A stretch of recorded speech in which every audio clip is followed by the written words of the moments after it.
The bullet meant for a little girl found Daniel Hayes instead, and in those 3 seconds between impact and collapse, everything changed. When CEO Clara arrived at the mall massacre 3 minutes later, she found her daughter alive because a stranger in a torn baseball cap had made a choice that would shatter every assumption she'd ever made about heroes. If you want to know how a single dad bleeding on cold marble tiles became the most powerful security chief in the tech industry, stay with me until the end. And comment below which city you're watching from. I love seeing how far these stories travel.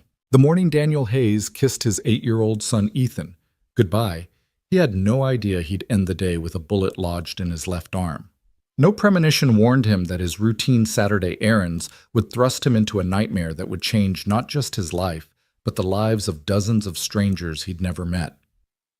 "Dad, can we get pizza tonight?" Ethan asked, his backpack bouncing as he climbed out of their rusty Honda Civic at his friend Tommy's house.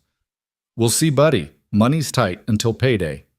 Daniel ruffled his son's dark hair, the same shade as his own, before the gray had started creeping in at 35. "Be good for Mrs. Chen." "I'm always good," Ethan protested, with a gap-toothed grin that made Daniel's chest ache with love. "That's my boy." Daniel watched until Ethan disappeared through the front door, waving enthusiastically from the window. Single fatherhood wasn't the life he'd planned. But 3 years after Sarah's death, he'd learned to navigate the impossible balance of work, parenting, and grief.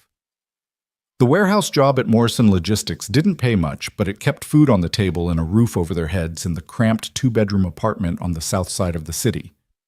He pulled his faded Orioles cap lower over his eyes and headed toward Grandview Mall. Just a few errands, groceries, new shoes for Ethan since he'd outgrown his last pair seemingly overnight, maybe a small toy if there was anything left in the budget. The same routine as every other Saturday, carved out between his Friday night shift and the Sunday double he'd picked up to cover rent. Grandview Mall sat like a gleaming monument to middle-class aspirations in the heart of downtown, its glass facades reflecting the October sun. Daniel parked in the free section of the garage, a 15-minute walk from the entrance, and made his way through the familiar maze of shops. The place hummed with weekend energy, teenagers clustered around the phone store, young mothers pushing strollers past window displays, the elderly mall walkers making their prescribed circuits. He just finished at Payless Shoes, a bag containing Ethan's new sneakers swinging from his calloused hand, when he decided to cut through the food court. The smell of Chinese food and pizza made his stomach growl, reminding him he'd skipped breakfast to save a few dollars. That's when he saw her. The little girl couldn't have been more than 6, maybe 7 years old. She stood near the fountain in a buttercup yellow dress with white daisies embroidered along the hem, the kind of outfit that cost more than Daniel made in a week. Her blonde hair was pulled into 2 perfect pigtails tied with matching yellow ribbons. She was completely absorbed in her ice cream cone, a towering swirl of strawberry and vanilla that dripped pink drops onto her small hands. Something about her made Daniel slow his pace. Maybe it was the way she stood so still in the chaos of the food court, like a tiny island of innocence. Maybe it was how she reminded him of Ethan at that age before life had taught them both that ice cream cones were luxuries. Or maybe on some primal level he couldn't explain, he sensed what was about to happen. The first gunshot cracked through the air like thunder in a clear sky. For a heartbeat, the entire mall froze. That impossible moment where the human brain struggles to reconcile the sound of violence with the mundane safety of Saturday shopping. Someone dropped a tray of food. The clatter seemed unnaturally loud in the sudden silence. Then came the second shot, and hell arrived at Grandview Mall. Screams erupted from every direction. The crowd transformed into a panicked mass, bodies colliding, stumbling, falling. Parents grabbed children. Teenagers abandoned their phones to run. The elderly mall walkers pressed themselves against storefronts. Daniel's military training, buried under years of civilian life, roared back to life.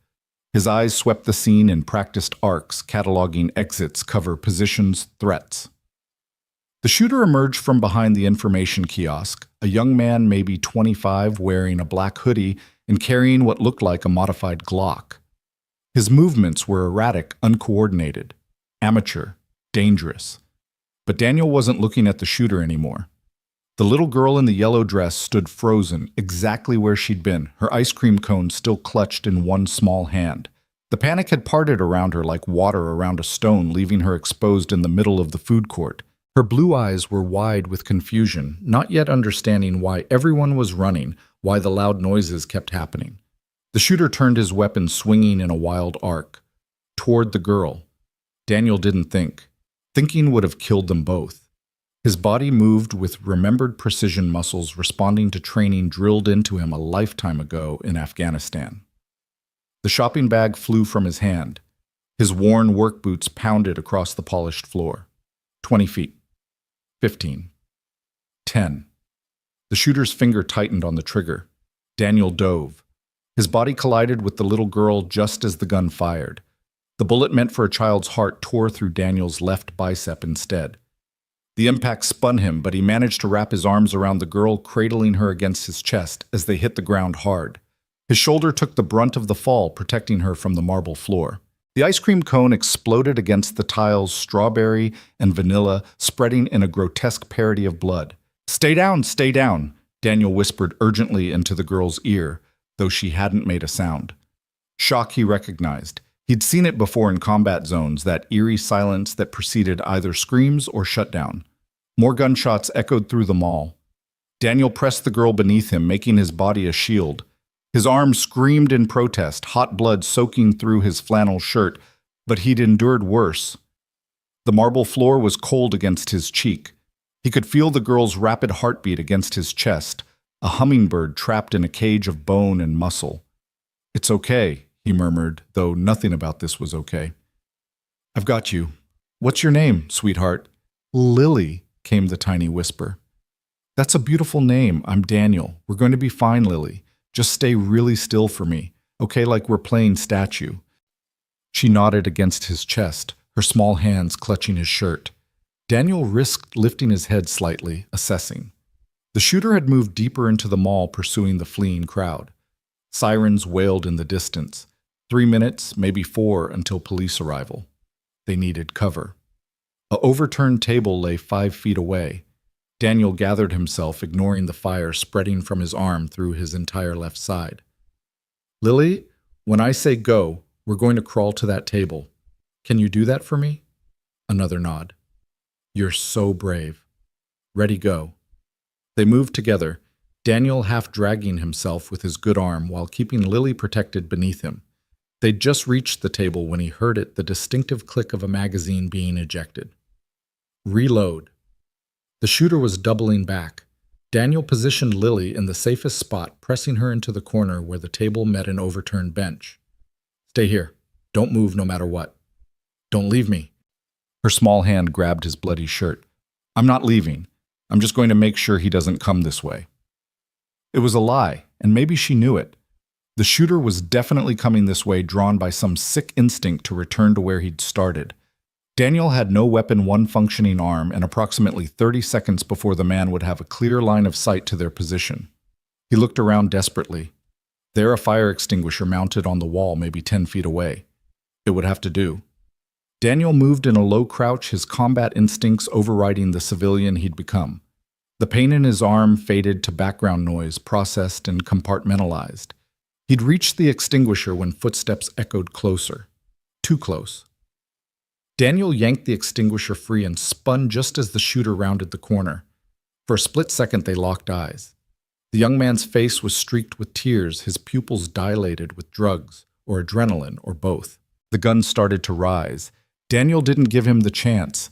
The extinguisher connected with the shooter's wrist with a crack that echoed through the food court. The gun flew from nerveless fingers skittering across the floor. Daniel followed through with his momentum, bringing the metal cylinder up into the man's jaw. The shooter dropped like a stone. Daniel kicked the gun away, then dropped to one knee as his vision grayed at the edges. Blood loss. He'd lost more than he'd thought. The sirens were louder now, so close. He needed to get back to Lily, make sure she was, "Lily, Lily, where are you?" A woman's voice, high with panic, cut through the chaos. Daniel turned to see a figure sprinting through the mall entrance, flanked by what looked like a security detail.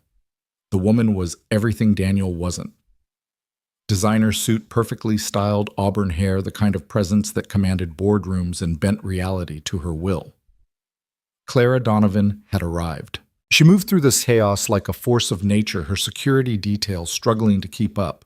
Her eyes swept the devastation until they found what she was looking for: a small figure in a yellow dress emerging from behind an overturned table. "Mommy!" Lily ran to her mother, and Clara dropped to her knees, gathering the child against her with a sob that seemed to come from the depths of her soul.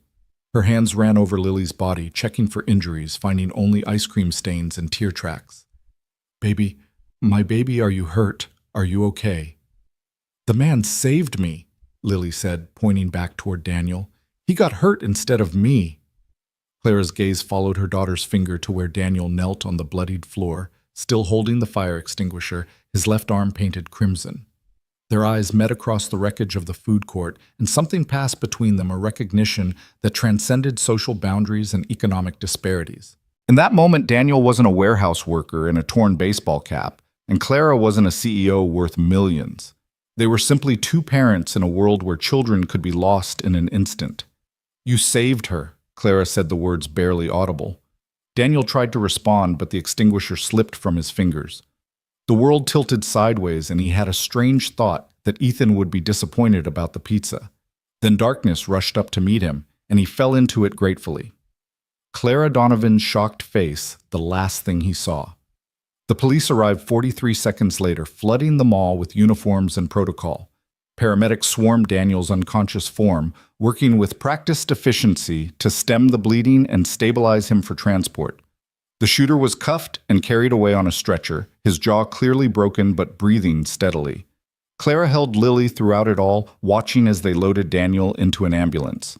Her head of security, Marcus Webb, appeared at her elbow. He was a large man, former Secret Service hired for an obscene amount of money to keep Clara and Lily safe, a job he'd failed at today. "Ma'am, we should go. The police will want statements, but I can arrange for them to come to your home." "That man," Clara said, not moving. "Find out everything about him." "Ma'am."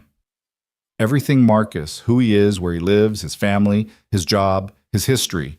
Everything." Marcus frowned, his calculating mind already spinning scenarios. "You think he might have been involved? Some kind of setup?"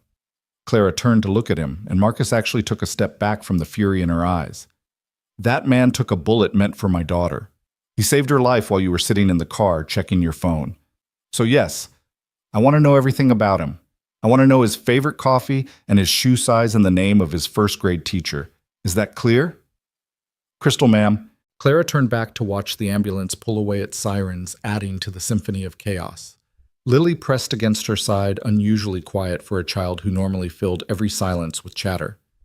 "Is he going to be okay, Mommy?" Clara thought about lying, about offering the comfortable reassurance that parents reflexively provided. But Lily had just experienced something that would mark the before and after of her childhood. She deserved truth delivered gently. "I don't know, sweetheart, but he's strong and brave, and the doctors will take very good care of him. He told me his name was Daniel. He said I was brave too." "You were. You are." "My ice cream got ruined." Clara laughed, a broken sound that was half sob. "We'll get you another ice cream, all the ice cream you want. I want to get one for Daniel too, for when he wakes up." "Of course, baby, of course." The mall was shutting down now, crime scene tape creating a maze of yellow boundaries. Clara let Marcus guide them toward the exit, but her mind stayed with the stranger bleeding into an ambulance. Daniel. A warehouse worker according to the uniform shirt she'd glimpsed beneath the blood. A man who'd had no reason to risk his life for a child he'd never met, but had done so without hesitation. In her world of leveraged buyouts and hostile takeovers of contracts that anticipated every form of betrayal, such selflessness was as foreign as another language. People always wanted something. They positioned themselves, calculated advantages, maximized opportunities. They didn't throw themselves into bullets for strangers' children. But Daniel had. The October sun felt obscene in its brightness as they emerged from the mall.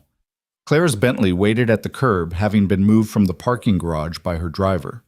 She settled Lily into the back seat, noting how her daughter clutched her hand with unusual force. "Marcus," she called before her security chief could enter the follow car. "I want security footage from the mall. Every angle, every second. The police will do their job. I want our own copy, and I want to know which hospital they took him to."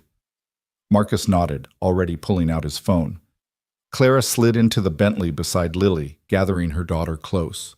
The little girl was quiet, processing trauma in the way children did in fragments, and silence punctuated by unexpected observations. "He had kind eyes," Lily said suddenly. "Even when he was scared." Clara pressed a kiss to her daughter's hair, breathing in the familiar scent of her strawberry shampoo, grounding herself in the reality that Lily was here alive whole, because of a stranger named Daniel. The drive to their estate in Westfield took 30 minutes, during which Clara fielded calls from her board of directors, her ex-husband in London, and her mother in Florida. News traveled fast in their circles, especially news involving the attempted murder of one of the state's most prominent business leaders' children. She kept the calls brief, her responses automatic, her mind elsewhere. The Georgian mansion rose before them like a fortress, all brick and ivy and old money solidity.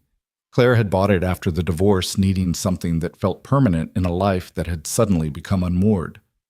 22 rooms for 2 people seemed excessive, but the security was excellent, or had seemed so until today. Mrs. Donovan. Helena. Their housekeeper met them at the door, her usually composed face etched with worry. "I saw the news. Is Miss Lily?" "She's fine," Clara said, though fine was a relative term. "Could you draw her a bath? Use the lavender bubbles." "Of course, come little one," but Lily clung tighter to Clara's hand. "I want to stay with you." "I'm not going anywhere, sweetheart, but you need to get cleaned up. I'll be right here when you're done."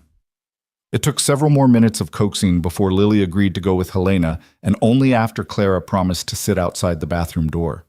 As soon as her daughter was out of sight, Clara sagged against the wall, the adrenaline finally abandoning her to leave only exhaustion and a rage so profound it made her hands shake. Her phone buzzed.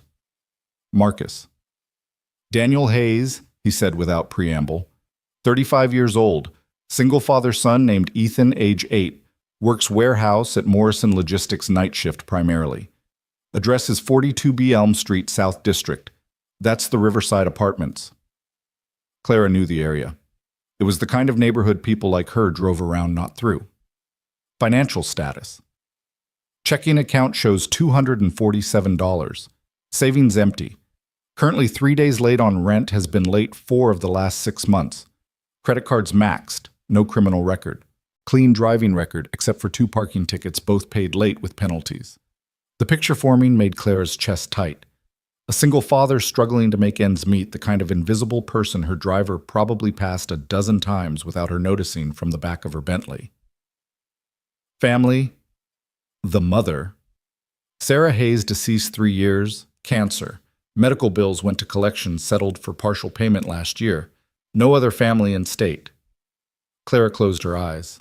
Of course, because the universe wasn't satisfied with giving this man poverty and single parenthood, it had to add grief and medical debt to the equation.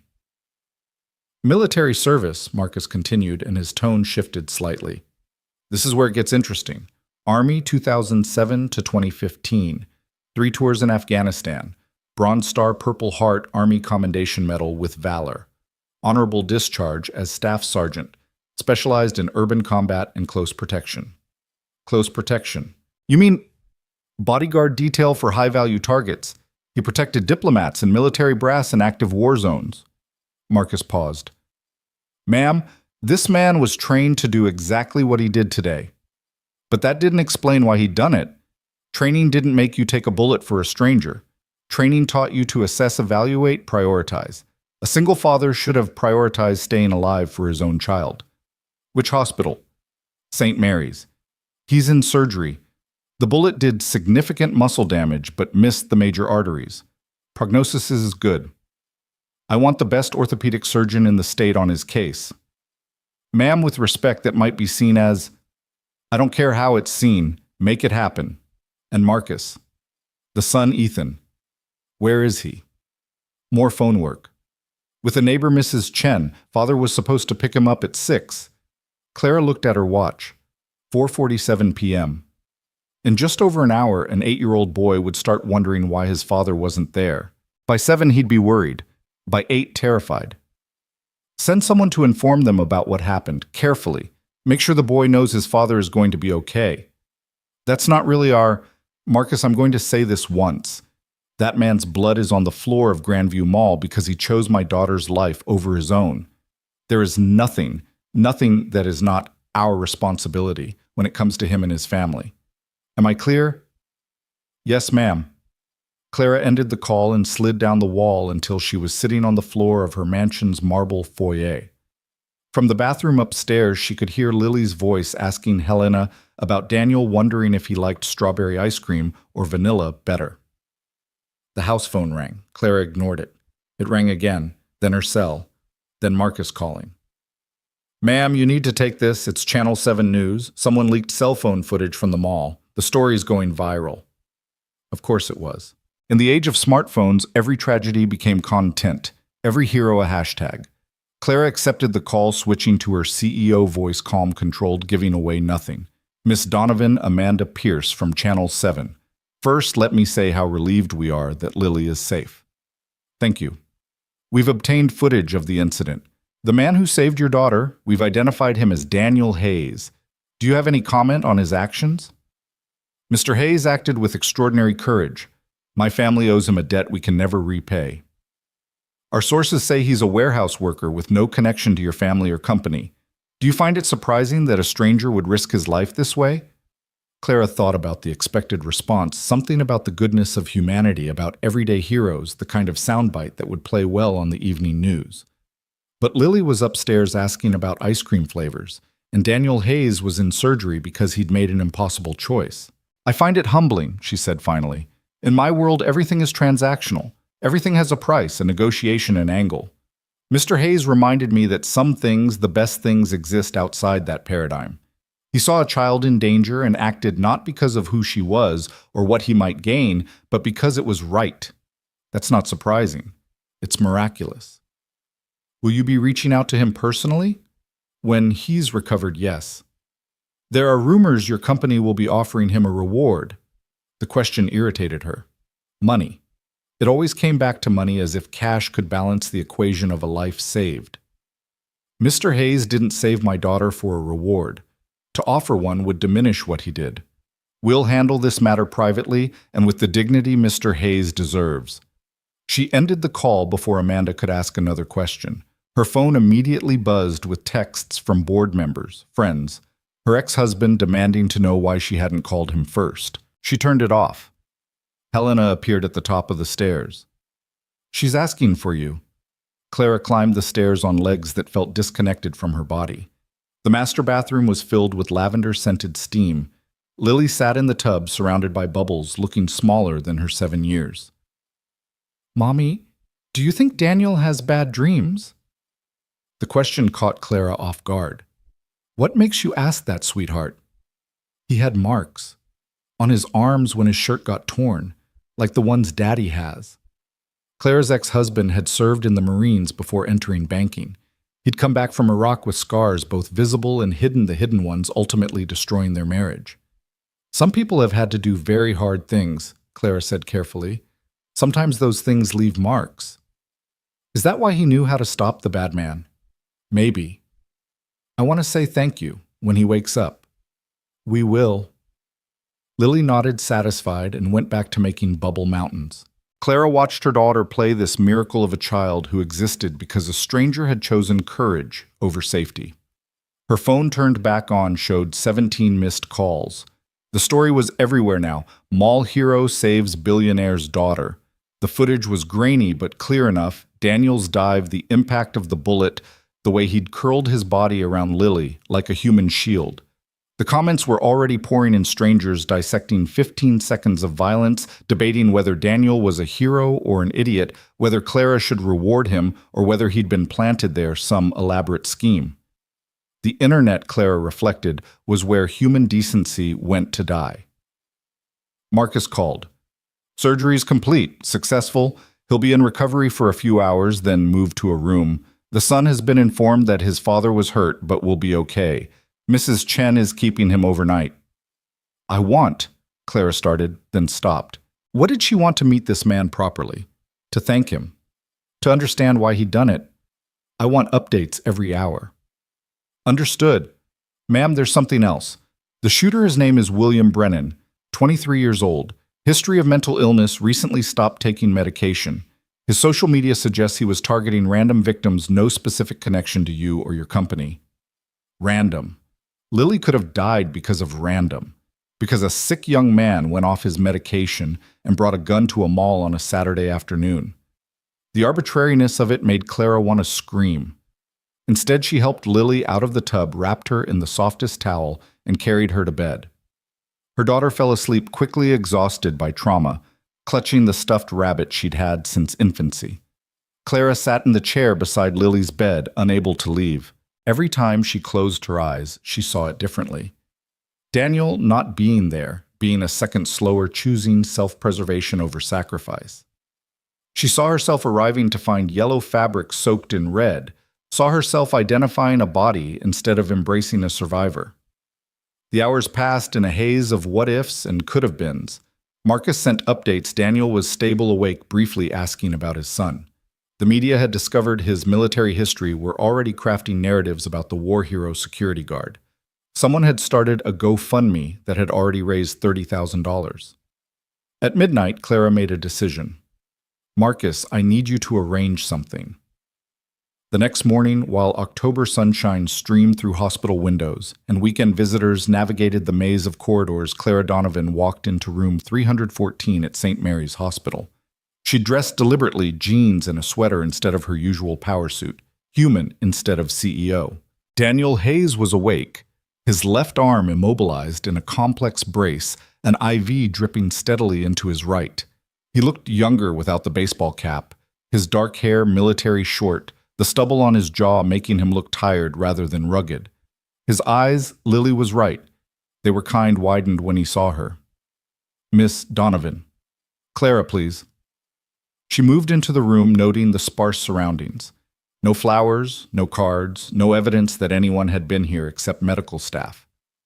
How are you feeling? Like I got shot, he said, then winced. Sorry. Pain meds make me a little loopy. Don't apologize. You earned the right to say whatever you want. An awkward silence stretched between them. Clara had negotiated billion-dollar deals, faced down hostile boards, but standing in this hospital room, she felt completely out of her depth. Is Lily okay? Daniel asked finally. They told me she wasn't hurt, but she's fine. Asking about you, actually. She wants to know if you prefer strawberry or vanilla ice cream. A ghost of a smile crossed his face. Strawberry. Always strawberry. I'll tell her.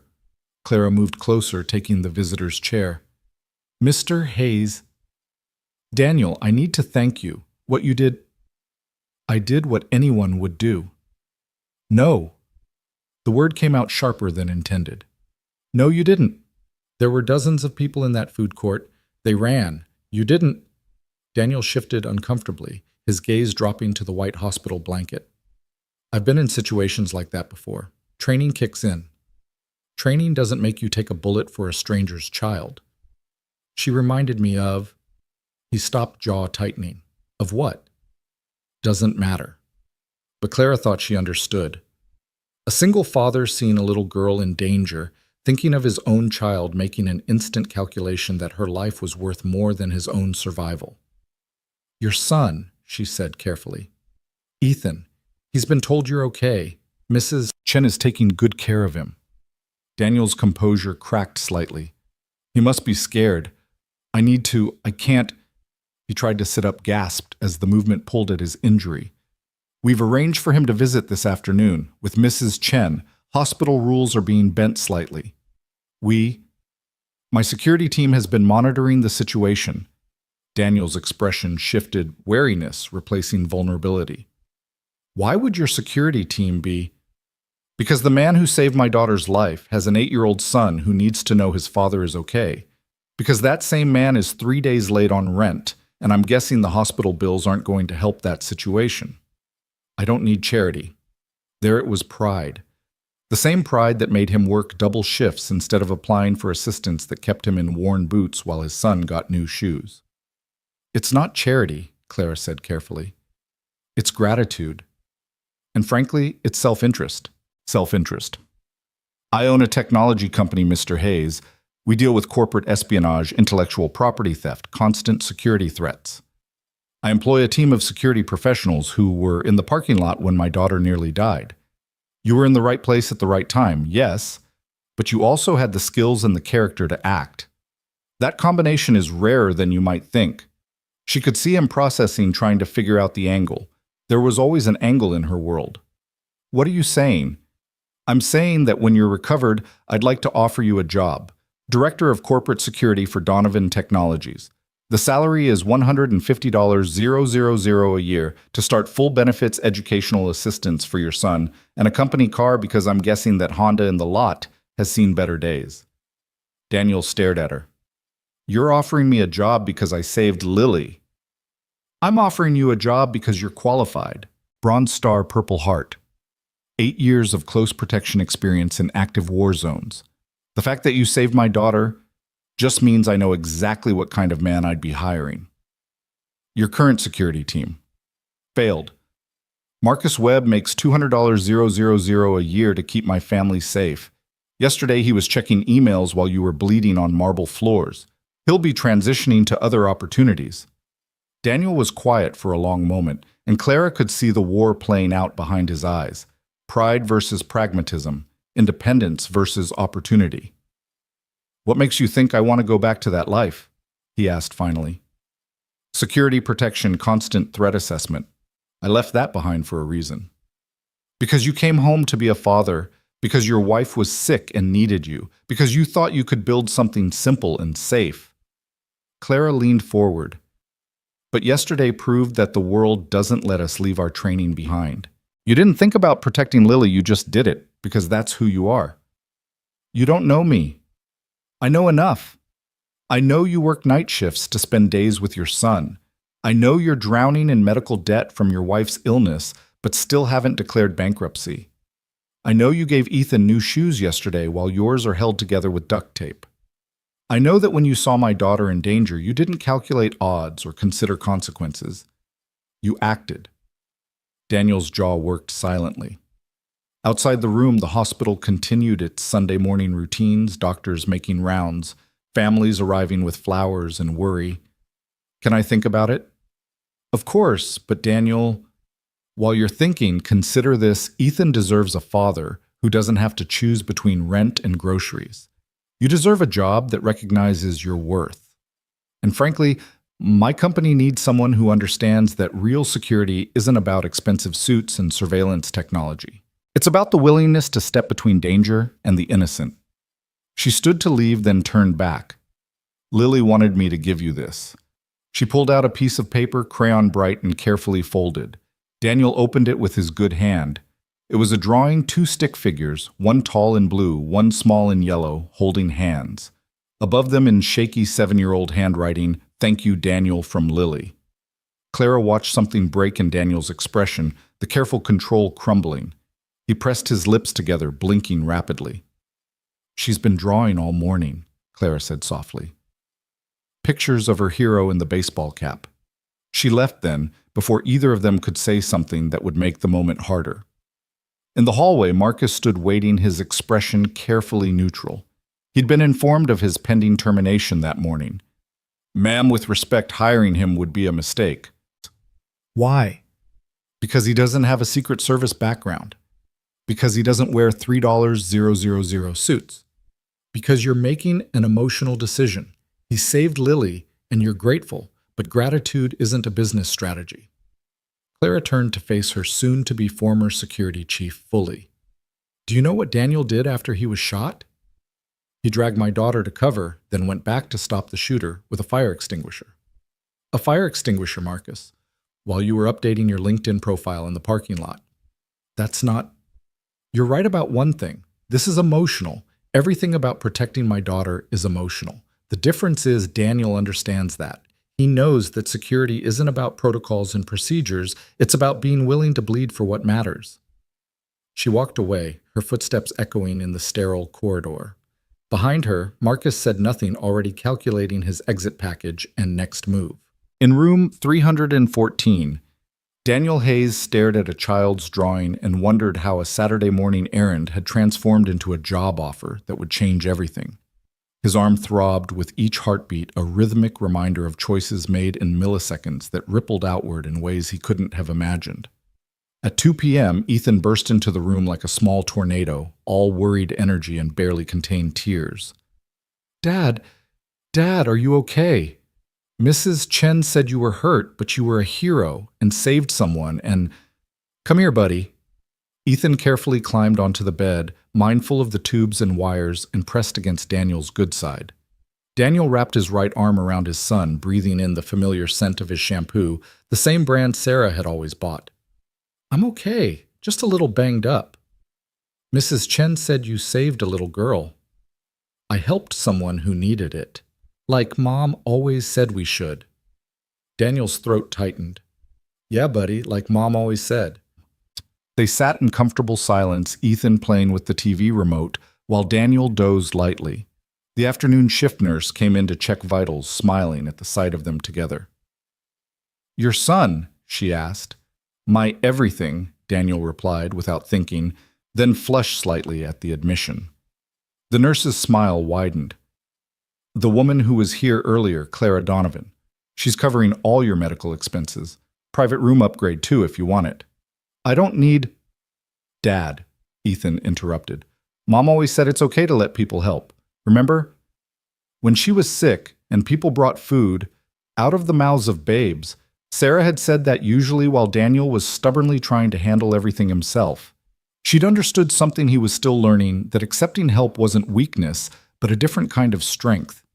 That evening, after Ethan had gone home with Mrs. Chen in the hospital had settled into its nighttime rhythms, Daniel found himself staring at the ceiling and replaying the mall scene. Not the violence he'd seen enough violence to last several lifetimes, but the moment after when Clara Donovan had looked at him across the chaos with eyes that saw past the blood and the worn clothes to something deeper. His phone cracked but functional buzzed with a text from an unknown number. This is Clara. I wanted to make sure you have my direct line. No pressure about the job, but if you have questions, call anytime. Also, Lily wants you to know she's decided strawberry is better than vanilla. You have excellent taste. Despite himself, Daniel smiled. He typed back carefully with one thumb. Tell her strawberry is the choice of champions. 3 dots appeared immediately. She's laughing. First time since yesterday. Thank you. Daniel set the phone aside and closed his eyes, but sleep wouldn't come. His mind kept circling back to Clara's offer. $150,000 a year. Benefits. Security for Ethan. It was everything he'd dreamed of when he'd first come home from Afghanistan, before reality had crushed those dreams under the weight of Sarah's medical bills and the discovery that combat experience didn't translate to corporate qualifications. But it would mean returning to a world he'd left behind, a world of threat assessments and contingency plans, of constantly scanning crowds and identifying exits. It would mean becoming again the man who could disarm a shooter with a fire extinguisher instead of the man who just wanted to stock shelves and raise his son in peace. The truth was, he'd never really stopped being that man. He still mapped escape routes in grocery stores, still positioned himself with his back to walls, in restaurants still felt his body tense when Carr backfired. The warehouse job hadn't changed who he was, it had just let him pretend. His phone buzzed again. This time it was a link to a news story. Identity of mall hero revealed decorated veteran working minimum wage. The article included his military photo, young and serious in dress uniform, alongside a grainy still from the mall footage. The contrast was jarring, the soldier he'd been, and the man he'd become separated by years and loss, and the grinding weight of civilian poverty. The comments were already flooding in. Strangers calling him a hero, others questioning why a trained soldier was working in a warehouse, some suggesting the whole thing was staged. The internet doing what it did best, turning human complexity into simple narratives. Another text from Clara. I'm sorry about the media attention. We tried to keep your name out of it. Not your fault, he typed back. I have a PR team that can help manage this if you want. Daniel almost laughed. A PR team. As if his life had suddenly become something requiring management and spin. I just want to keep Ethan out of it. Already done. Any outlet that mentions him gets frozen out of Donovan Tech announcements. It's amazing how quickly editorial decisions change when ad revenue is threatened. There was something ruthlessly protective in that response that Daniel recognized. The same instinct that had made him dive toward Lily was there in Clara's willingness to use her power to shield his son. "Thank you," he typed. "It's the least I can do." But it wasn't, and they both knew it. She owed him nothing beyond the thank you she'd already given. Everything else, the medical bills, the job offer, protecting Ethan from media attention, was a choice. The next morning brought doctors and decisions. The surgeon, an older woman with steady hands and kind eyes, explained that physical therapy would take months. Full recovery was expected, but he'd have residual weakness, maybe some nerve damage. "Will I be able to work?" Daniel asked. "Desk job." "Absolutely. Physical labor might be more challenging." So the warehouse was out regardless. Even if he wanted to go back to lifting boxes and loading trucks, his body had made that choice for him. The bullet had torn through more than muscle, it had severed his last connection to the simple life he'd tried to build. That afternoon, while Ethan was at school and the hospital lunch tray sat untouched on his bedside table, Daniel called the number Clara had given him. She answered on the first ring. "Daniel, how are you feeling?" "Like I need to make a decision." "Ah." A pause. "And?" "Tell me about the job. Really, tell me. Not the sales pitch." Clara was quiet for a moment, and he could hear papers rustling in the background. "Donovan Technologies has 4,200 employees across 6 locations. We develop encryption software for government contracts, which makes us a target for corporate espionage and foreign intelligence services. In the last year, we've had 3 serious security breaches, 2 attempted infiltrations, and 1 kidnapping attempt on a senior executive." Kidnapping. Resolved without injury, but it was close. Too close. Her voice hardened. "Marcus's team is good at looking impressive and checking boxes. They're less good at actual threat prevention.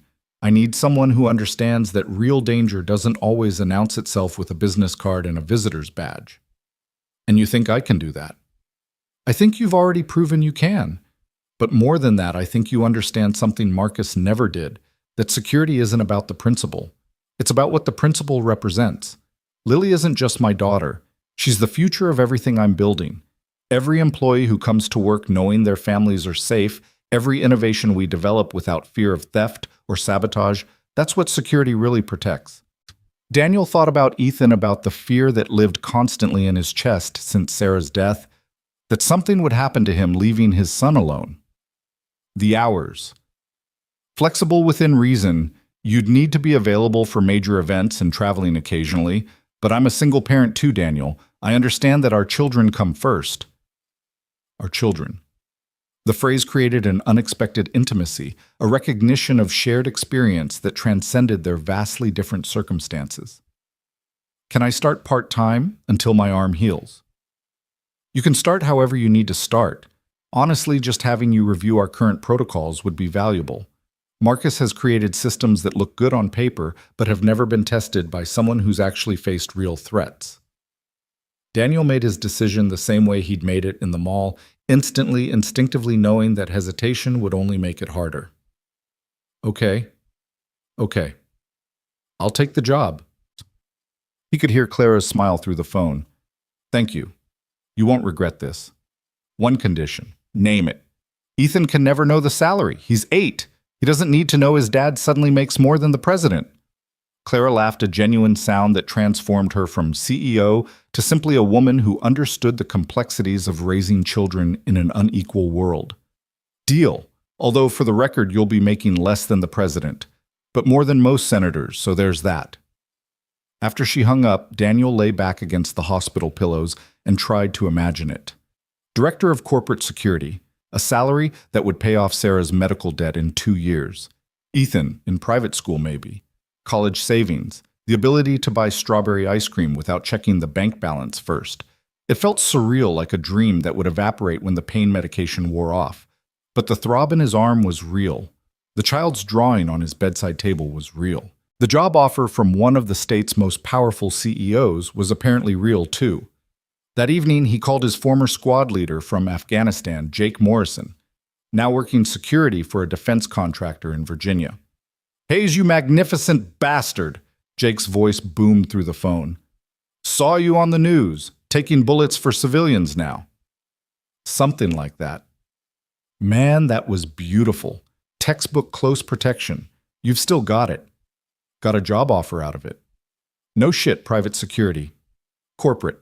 Donovan Technologies. Jake whistled low.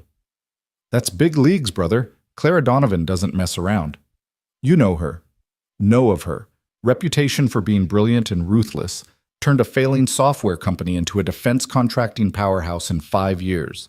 Also heard she's got a thing about loyalty, rewards it better than anyone, punishes betrayal worse than everyone. She seems different than I expected. Different how? Daniel thought about Clara sitting beside his hospital bed in jeans and a sweater, quoting his wife's medical debt down to the dollar, understanding without being told why he needed Ethan to stay innocent of their finances a little longer. Human, he said finally. Well, that's rare in that tax bracket.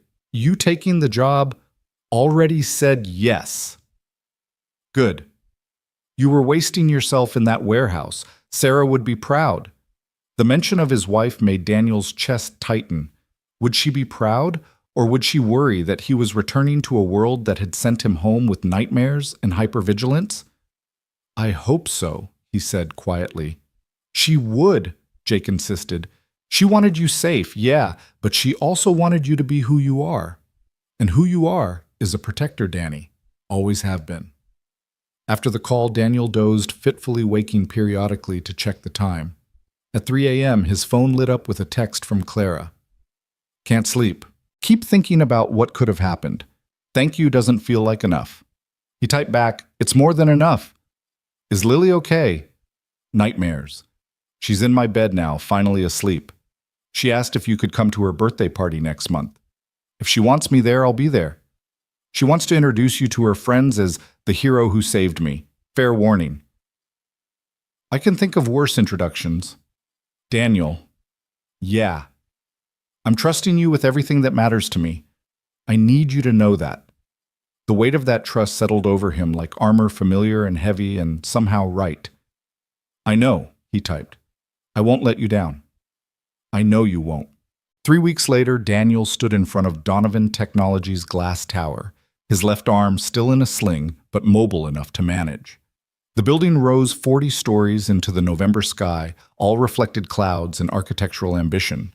His new ID badge felt foreign in his pocket, the photo taken just yesterday showing a man he barely recognized, clean-shaven, wearing a suit Clara had insisted on buying despite his protests. It's a uniform, she'd said simply. I don't send my soldiers into battle without proper equipment. The lobby was a cathedral of marble and modern art, the kind of space designed to make visitors feel simultaneously impressed and insignificant. Daniel's worn boots, he'd refused new shoes needing something familiar, clicked against the polished floor as he approached the security desk. Mr. Hayes, the guard. A young man named Tommy straightened immediately. Miss Donovan is expecting you. Executive elevator to the 40th floor. Everyone knew who he was. The mall hero. The man who'd saved the boss's daughter. Daniel could feel eyes tracking him across the lobby, whispers following in his wake like ripples on water. He kept his expression neutral, a skill learned in countless forward operating bases where showing weakness invited problems. The executive elevator was all brushed steel and subtle luxury rising smoothly enough that his recovering arm didn't protest. When the doors opened, he stepped into a world he'd only seen in movies, floor-to-ceiling windows, offering a view of the entire city furniture that cost more than his annual warehouse salary, and a hushed atmosphere that spoke of serious money and serious power. Marcus Webb stood near the reception desk, his face a professional mask that didn't quite hide his resentment. He was a big man, built like a former linebacker, who'd kept most of his muscle with silver threading through dark hair that was styled with military precision. Hayes, he said, the single word carrying volumes of disapproval. Marcus. Miss Donovan asked me to brief you on current protocols before my transition. The way he said transition suggested he'd rather be saying execution, though I'm not sure what a warehouse worker could understand about executive protection. Daniel felt the familiar pre-combat calm settle over him, the state where insults became irrelevant background noise. I'm a quick learner. We'll see. Marcus turned toward a conference room, clearly expecting Daniel to follow like a subordinate. We have 42 active security personnel, not counting administrative support. 3 shifts covering 24/7 protection for Miss Donovan and her daughter, plus response teams for the 6 facilities. The conference room table was covered with binders, protocols, staff files, the paper skeleton of a security operation that looked perfect from the outside. Daniel picked up the nearest binder, flipping through pages of procedures that read like someone had copied them from a textbook. "Your response time at the mall," Daniel said quietly. "What was it?" Marcus's jaw tightened. "The situation was already resolved when we arrived." "That's not what I asked. 4 minutes from notification to arrival at scene." 4 minutes. Daniel set down the binder. "In 4 minutes, 7 people were shot, 1 dead. If I hadn't been there, Lily Donovan would have been number 8. "You think you're some kind of hero?" Marcus stepped closer, using his size advantage to loom. "You got lucky. Right place, right time, right set of reflexes. That doesn't make you qualified to run security for a Fortune 500 company." "You're right," Daniel said, not backing down despite the height difference. "It doesn't, but 8 years in Afghanistan does. Protecting State Department officials in Kandahar does. Keeping senators alive during fact-finding missions to active war zones does." He paused, letting each qualification land. "What qualifies you, Marcus, besides the Secret Service certificate on your wall from 20 years ago?" The bigger man's face flushed dark red. "I've kept Clara Donovan safe for 3 years without a single incident." "No, you've been present for 3 years while she happened to stay safe. There's a difference." Before Marcus could respond, the conference room door opened. Clara entered, dressed in a black suit that probably cost more than most people's cars, her presence immediately shifting the room's dynamic. Both men straightened unconsciously. "Gentlemen," she said, though her tone suggested she found them anything but.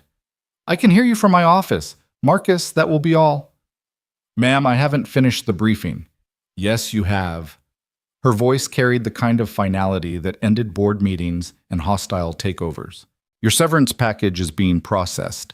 Your company equipment has been collected. Thank you for your service." Marcus looked like he wanted to argue, but 3 years of working for Clara Donovan had taught him when battles were already lost. He gave a stiff nod and left his footsteps heavy with injured pride.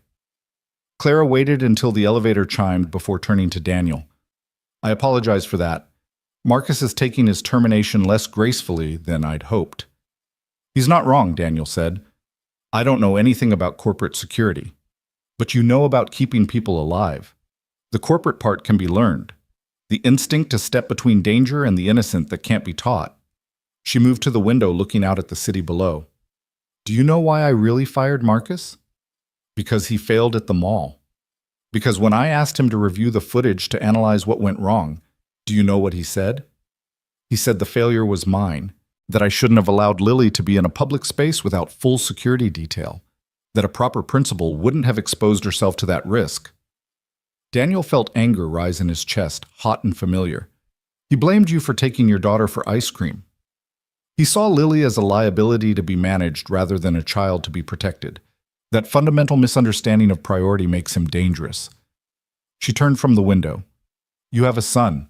You understand that we don't lock our children in towers to keep them safe. We teach them to live while doing everything we can to protect that life."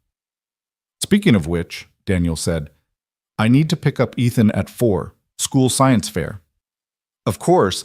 Actually, that brings up something I wanted to discuss. Your apartment is fine." Daniel interrupted, knowing where this was going.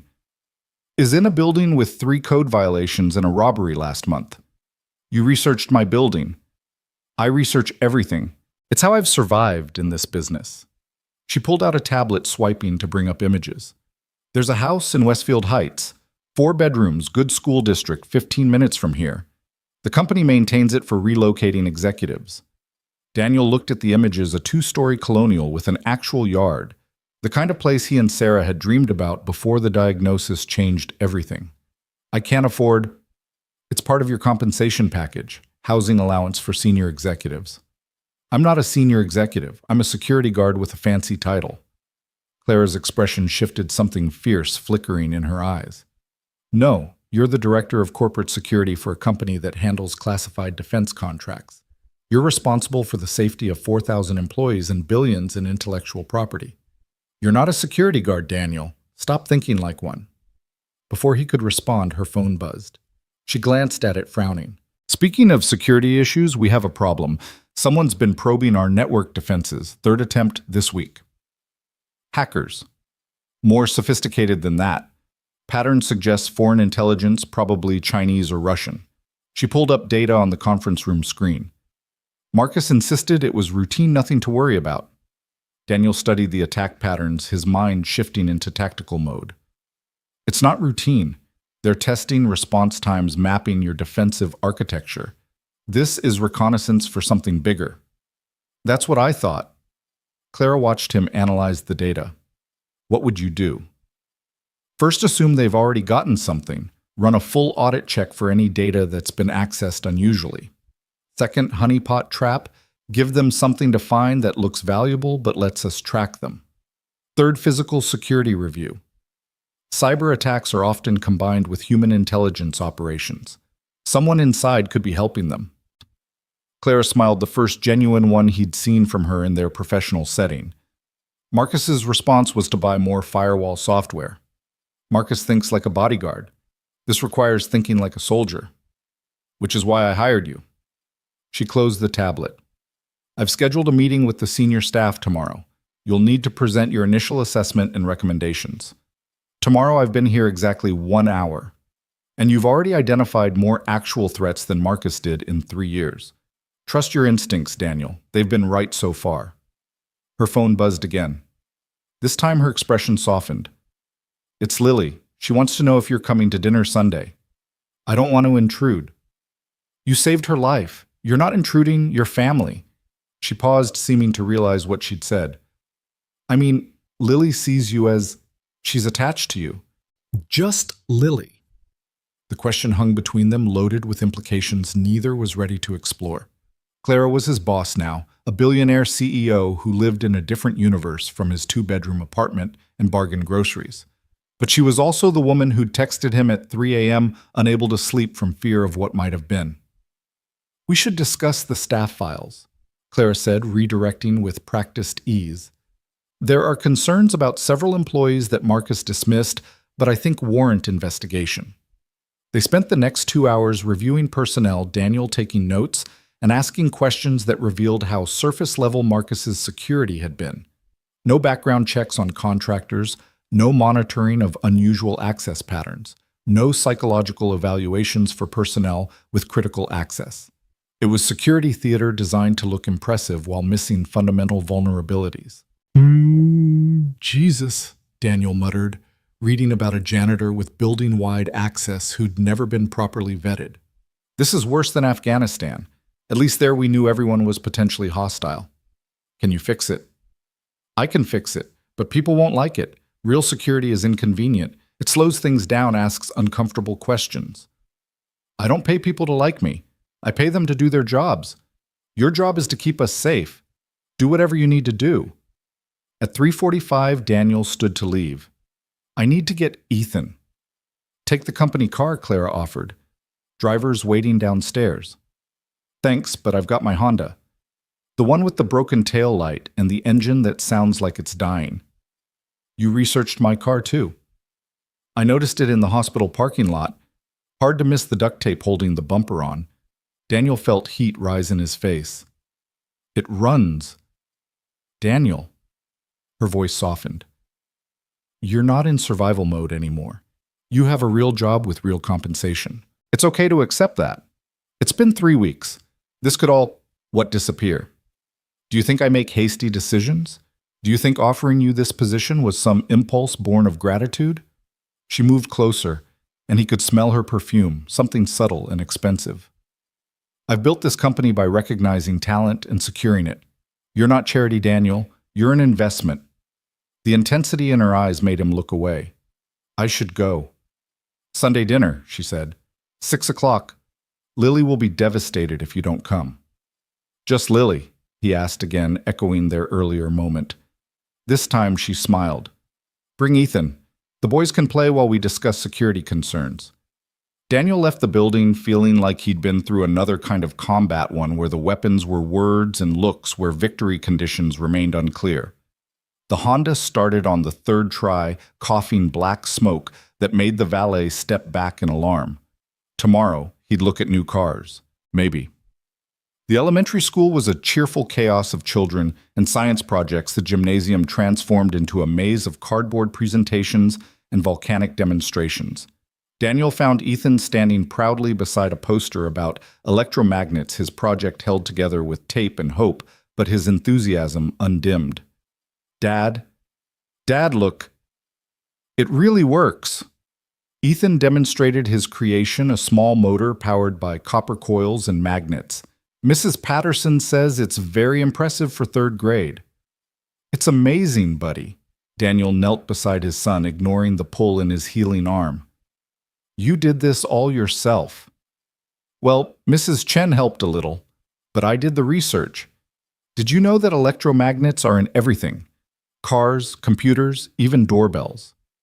As Ethan explained his project with the intensity only an 8-year-old could muster, Daniel noticed other parents giving him sidelong glances. Some recognized him from the news coverage, whispering behind hands about the mall hero. Others simply saw what they'd always seen: a single father in worn jeans among the suburban prosperity, out of place in the sea of two-parent families and SUVs.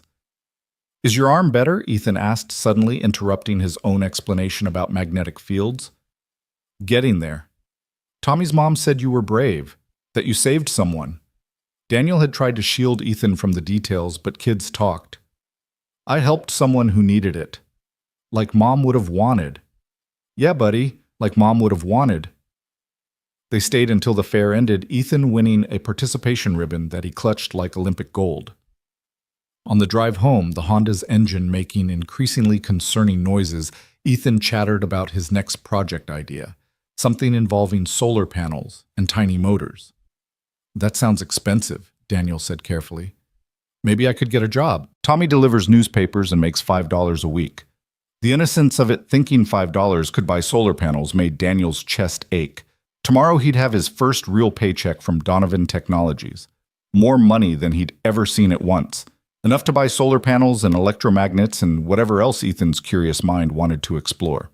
But tonight they'd have spaghetti from a box and watch cartoons on their secondhand TV, and that would be enough because they were together.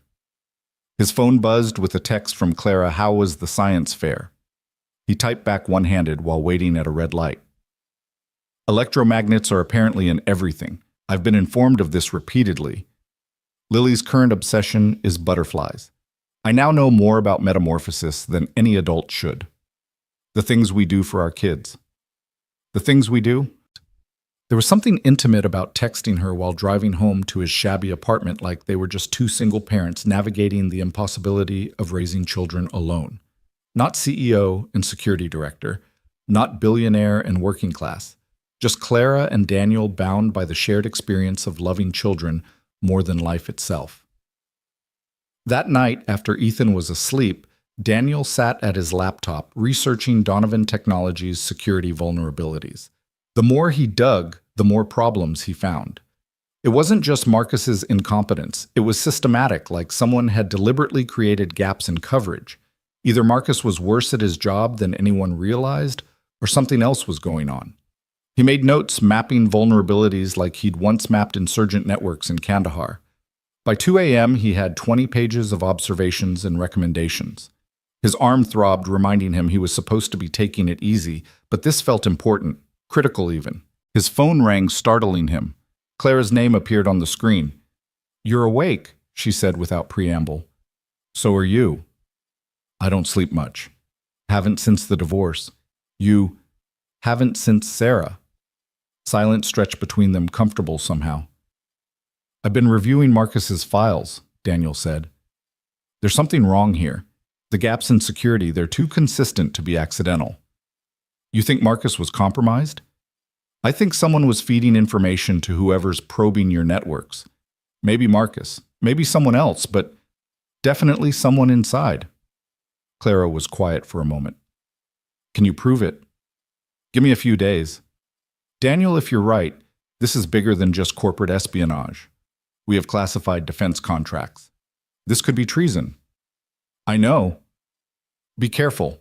If someone inside is compromised and they know you're investigating, I've dealt with worse threats than corporate spies.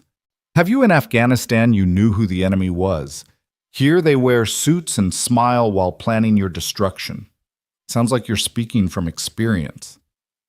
My ex-husband tried to take the company during the divorce, said I was an unfit mother too focused on work. The man who'd built his career on my father's connections suddenly discovered feminism when it meant potentially getting half my assets. Bitterness crept into her voice. I learned that the most dangerous enemies are the ones who know your vulnerabilities. What happened? I won. I always win. But it cost me things I can't get back: time with Lily, trust in people, the ability to sleep without wondering who's planning to destroy me next. Daniel understood that kind of hypervigilance, the exhausting state of constant threat assessment. Is that why you hired me, because I'm too new to be compromised? Partly, but mostly because when everyone else ran from danger, you ran toward it. That's rare, Daniel, rarer than you might think. They talked until 3 a.m. conversation, drifting from security concerns to their children, from corporate threats to favorite movies. It was strange and comfortable and dangerous in a way that had nothing to do with physical threats. When Daniel finally slept, he dreamed not of Afghanistan or the mall shooting, but of Clara's voice in the darkness, admitting fears to a man she'd known for 3 weeks that she'd probably never told anyone else. The next morning came too soon, Ethan bouncing on his bed at 6 a.m., excited about something involving breakfast and cartoons. Daniel made pancakes from a mix, letting Ethan pour syrup until his plate looked like a sugar lake, then drove him to school in the coughing Honda. "Dad," Ethan said as they pulled up to the building, "are we poor?" The question hit like a physical blow. "Why do you ask that, buddy?" "Tommy's mom said we were. She said you were a hero but still poor, and that wasn't fair." Daniel gripped the steering wheel, searching for the right words. "We've had some tough times, but being poor doesn't make us less than anyone else." "I know that. Mom said money doesn't make people good or bad, but it would be nice to not worry, right?" "Yeah, buddy, it would be nice." "Maybe your new job will help." Daniel had told him about the job, but not the details, certainly not the salary. "Maybe it will." After dropping Ethan off, Daniel drove to Donovan Technologies, the Honda, seeming even more out of place in the executive parking garage among the Teslas and BMWs. He took the employee elevator this time, avoiding the lobby where people stared and whispered. The security office was on the 38th floor, a suite of rooms with monitors and communication equipment that Marcus had turned into his kingdom. Daniel's new assistant, a sharp-eyed woman named Janet, who'd clearly been warned about him, handed him a stack of messages and a schedule that made his head spin. "Senior staff meeting at 9, she said crisply. "Department heads at 10. Lunch with Miss Donovan at noon. Facility inspection at 2. Conference call with the Pentagon at 3 about clearance protocols." The Pentagon. "We handle classified contracts, Mr. Hayes. The Defense Department likes to be kept informed about security changes." Daniel stared at the schedule, feeling like he'd jumped into deep water without checking for sharks. In the Army, he'd had years of training before taking on this level of responsibility. Here, he had instinct and Clara's faith, and he wasn't sure either was enough. The senior staff meeting was held in a boardroom that could have housed his entire apartment. 12 executives sat around a table that gleamed like black ice, their faces ranging from curious to openly hostile. These were people who'd worked with Marcus, who saw Daniel as an interloper, a feel-good hire made from misplaced gratitude. Clara introduced him with perfect professional distance, no hint of their late-night conversations. "Mr. Hayes comes to us with extensive military experience in threat assessment and protective operations. He'll be implementing new security protocols over the coming weeks." "With respect," said a man Daniel recognized as the CFO, Thomas Wright. Marcus had established systems that worked well for 3 years. "Why fix what isn't broken?" "Because," Daniel said, standing to address the room, "your systems are not just broken, they're compromised." The room erupted in protests and questions. Daniel raised his hand for silence, then pulled up his presentation on the main screen. 20 pages condensed into brutal efficiency. "In the last 6 months, you've had 47 unauthorized access attempts on your servers." Marcus reported 3. You've had employees using the same passwords for 5 years. Marcus never required changes. You have contractors with building access who've never been background checked. Marcus signed off on all of them. He clicked through slides showing vulnerability after vulnerability, each one documented and verified. The executive's expressions shifted from skepticism to alarm. "This is speculation," Wright protested. "You can't prove." "Actually, I can." Daniel pulled up another screen. "Last night, someone accessed the system using Marcus's credentials. Marcus, who was terminated yesterday and should have had his access revoked immediately. Either your IT department is incompetent or someone wanted those credentials active." Clara leaned forward. "What did they access?" "Personnel files, specifically mine." Daniel let that sink in. "Someone wanted to know about your new security director. They downloaded my military records, my financial history, even my son's school records." "That's a violation of," someone started. "It's corporate espionage at minimum, treason at worst, if they're feeding information to foreign entities." Daniel looked at each executive in turn. "One of you or someone in your departments is compromised. Until I determine who everyone is suspect." "This is outrageous." Wright stood up. "You can't treat us like criminals." "Sit down, Thomas," Clara said quietly. "Mr. Hayes is doing exactly what I hired him to do."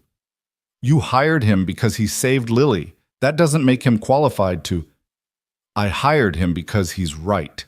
Clara's voice could have frozen flame. "Every vulnerability he's identified is real. Every breach he's found happened under our watch. We've been lucky, not secure. That ends now." Daniel spent the rest of the meeting outlining new protocols, mandatory password changes, biometric scanning for secure areas, regular polygraph tests for employees with classified access, psychological evaluations for anyone showing unusual behavior patterns. It was invasive and uncomfortable and absolutely necessary. "This will cost millions," Wright protested. "A security breach will cost billions," Daniel countered. "Ask Lockheed how much the F-35 hack cost them." By the time the meeting ended, Daniel had made 12 enemies and 0 friends. But Clara nodded approval as the executives filed out, and that was what mattered. "Wright's going to be a problem," she said when they were alone. "Wright's already a problem. He accessed the personnel system 16 times last month. That's unusual for a CFO." "You think he's the leak?" "I think he's worth watching, but it could be anyone. That's why I need full access emails, phone records, financial transactions. Everything. That's a significant privacy invasion. You hired me to keep your company safe. I can't do that with one hand tied behind my back." Clara studied him for a long moment. "Do it. But Daniel, be careful. If someone realizes you're hunting them, they'll come after me. I'm counting on it." "That's not reassuring." "It's not meant to be. This is what I do, Clara. I make myself a target so others don't have to be." She looked like she wanted to argue, but her assistant knocked, announcing her next meeting. As Daniel turned to leave, Clara called after him. "Sunday dinner, don't forget." "I won't." Walking back to his office, Daniel felt the familiar sensation of being watched. He'd felt it in Afghanistan, that prickle on the back of the neck that meant someone had you in their sights. Someone in this building was tracking his movements, reporting to whoever was trying to penetrate Donovan Technologies' defenses. Good, he thought. Let them watch. Let them worry. Let them make a mistake. In his office, Janet had left more files, 5 years of security reports, all signed by Marcus, all showing perfect safety records that Daniel now knew were fiction. He settled in to read his injured arm protesting the angle of his desk chair. By evening, he'd identified 17 more vulnerabilities and 3 employees whose access patterns suggested they were doing something they shouldn't be. One was Wright. One was a programmer in the development department. The third made Daniel's blood run cold. It was someone in Clara's personal assistant pool. Someone with access to her schedule, her communications, her daughter's school information. He called Clara immediately. "Don't react," he said as soon as she answered. "Just listen. Is Miranda Chen with you?" "Yes, we're reviewing tomorrow's schedule." "Ask her to step out. Make an excuse." There was a pause. Then Clara's voice, professional and calm. "Miranda, could you check with catering about tomorrow's board lunch? I want to make sure they have the dietary restrictions correct." Daniel heard footsteps, a door closing. "What's going on?" Clara's voice was tight with control. "Miranda's been accessing Lily's school records 3 times in the last week. There's no legitimate reason for that. Maybe she was arranging pickup schedules. At 2 a.m. from her home computer. Silence. Clara, I need you to think. Has Miranda asked any unusual questions lately? Shown interest in Lily beyond what's normal? She asked if Lily had recovered from the mall incident. Said she looked tired. Offered to pick her up from school a few times when I was in meetings. Has she been alone with Lily recently? No, not since the mall. Good. Don't let her be. Act normal tomorrow, but keep Miranda at a distance. I'm going to dig deeper tonight. Daniel, if she's a threat to Lily. We don't know that yet. Could be innocent, but until we're sure, assume everyone is a potential threat. Everyone. Everyone except me. Why should I trust you? The question wasn't accusatory, just curious. You've been here less than a week. Because I already took a bullet for your daughter. If I wanted to hurt either of you, I had the perfect opportunity at the mall. Unless this is a long game, save Lily to gain access to the company. Daniel laughed, short and humorless. Clara, if I was playing a long game, I wouldn't be living in a rat-infested apartment driving a car held together with duct tape. I'm many things, but I'm not that good an actor. The apartment has rats. Had. Ethan named one of them Fred before I could get rid of it. Despite the tension, Clara laughed. Only your son would name a rat. He has too much empathy, gets it from his mother. And from his father, who can't see a child in danger without acting. They were quiet for a moment, the weight of trust and suspicion balanced on a knife's edge. I'll be careful with Miranda, Clara said finally. But Daniel, find out what's happening. Fast. After hanging up, Daniel dove deep into Miranda Chen's digital footprint, not Mrs. Chen, who watched Ethan, thank God for that small mercy, but a different Chen, one whose background was almost too perfect.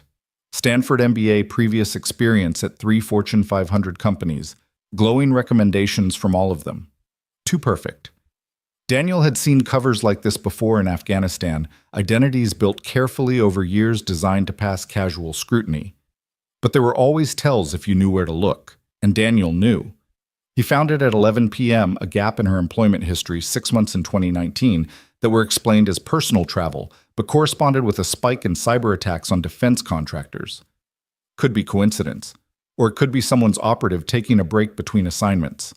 His phone buzzed. Ethan texting from Mrs. Chen's phone. Dad, when are you coming home? Guilt washed over him. He'd been so focused on the hunt that he'd forgotten his son was waiting. On my way, buddy. He locked his files, encrypted his notes, and headed for the parking garage. The Honda started on the first try, a minor miracle, and he made it to Mrs. Chen's apartment in 20 minutes.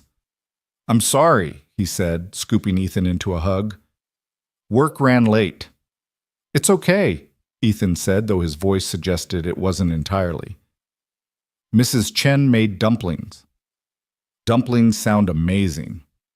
They walked home together, Ethan chattering about school, while Daniel scanned the darkness, old habits demanding vigilance. Someone had accessed his son's school records. Someone was interested in his vulnerabilities. That night after Ethan was asleep, Daniel sat by his son's bed and watched him breathe. In Afghanistan, he'd protected strangers because it was his job. Now he was protecting Clara and Lily because why? Because it was his job. Because Clara trusted him. Or because somewhere in the last 3 weeks they'd become more than clients to protect his phone, lit up with a text from Clara. Can't sleep. Knowing Miranda might be a threat makes me want to pull Lily out of school and lock her in her room forever. That's not living, he typed back. That's just existing. Says the man who made me suspect everyone. Suspicion keeps you alive, but you're right, it's no way to live. We'll figure this out. We. Sunday arrived with unseasonable warmth for November, the kind of day that made Daniel second-guess his decision to wear his only good jacket.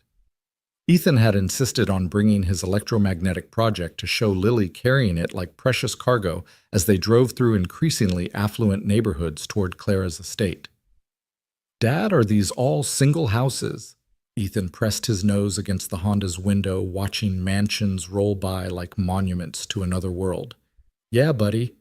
But they're so big. How many families live in each one? Usually just one. Ethan processed this information with 8-year-old logic. That seems lonely.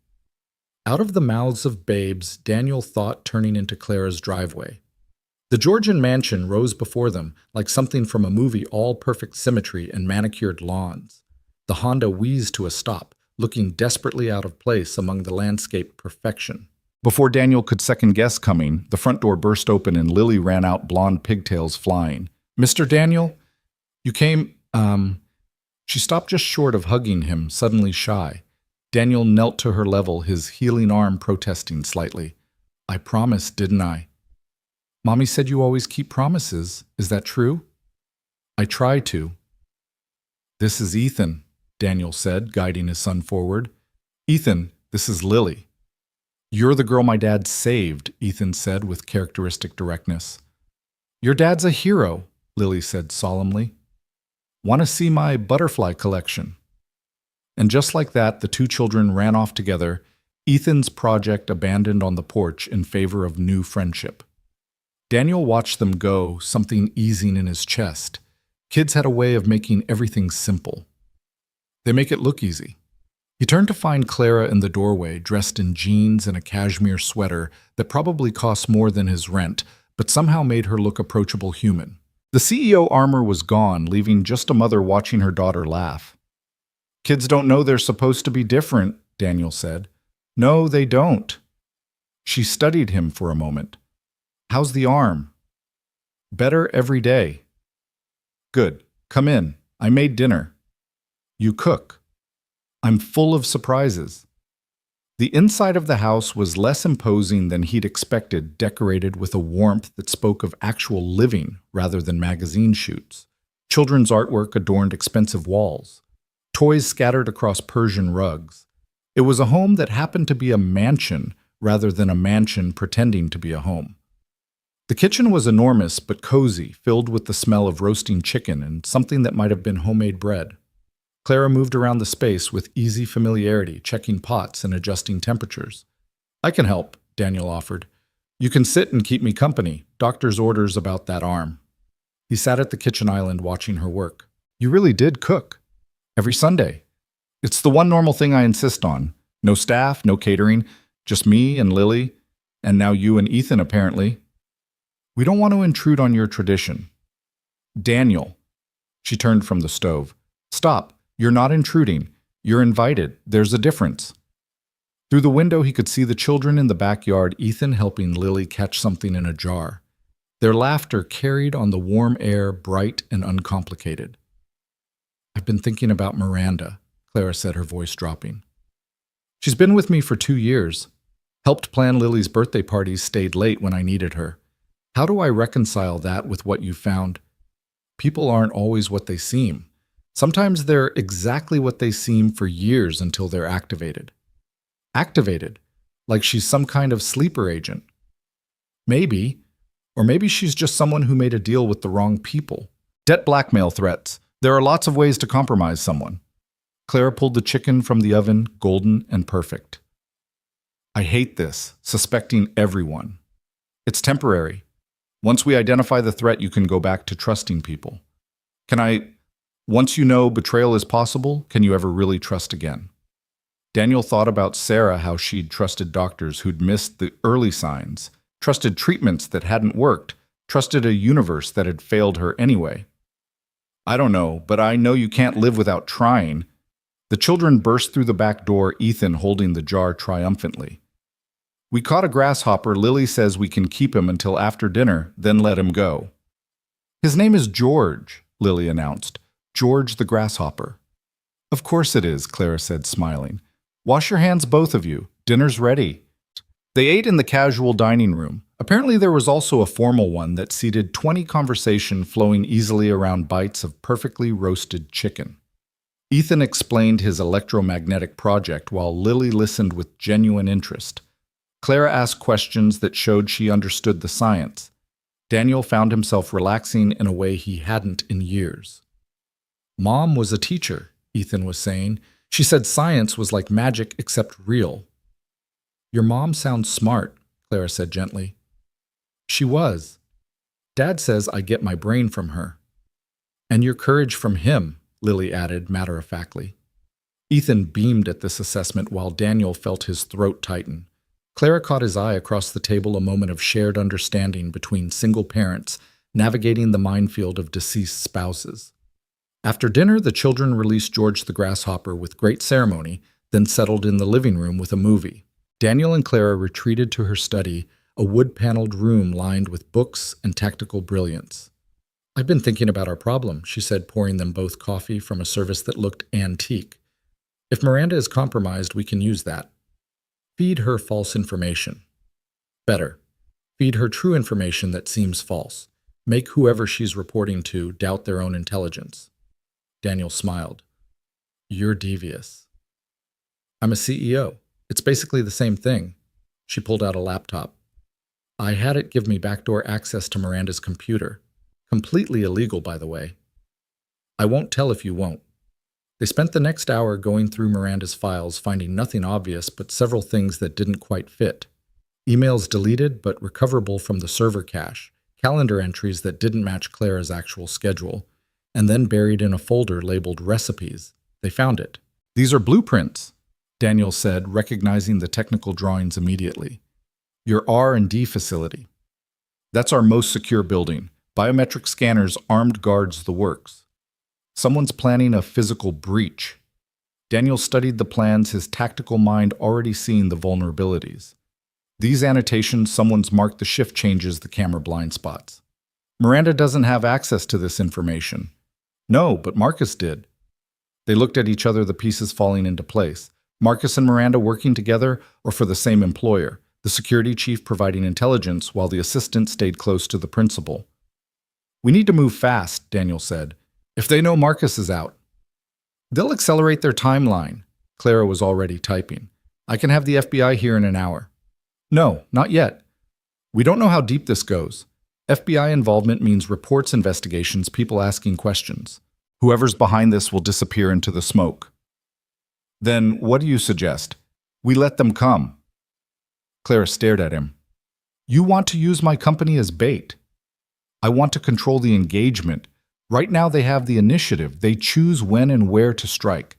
But if we make them think they're running out of time, force them to move before they're ready, we can catch them in the act." Clara's eyes lit up with understanding. "But that's dangerous. If something goes wrong, I won't let anything happen to you or Lily." "What about you?" "I'm expendable." The word hung between them like a challenge. Clara set down her coffee cup with deliberate precision. "No," she said quietly. "You're not."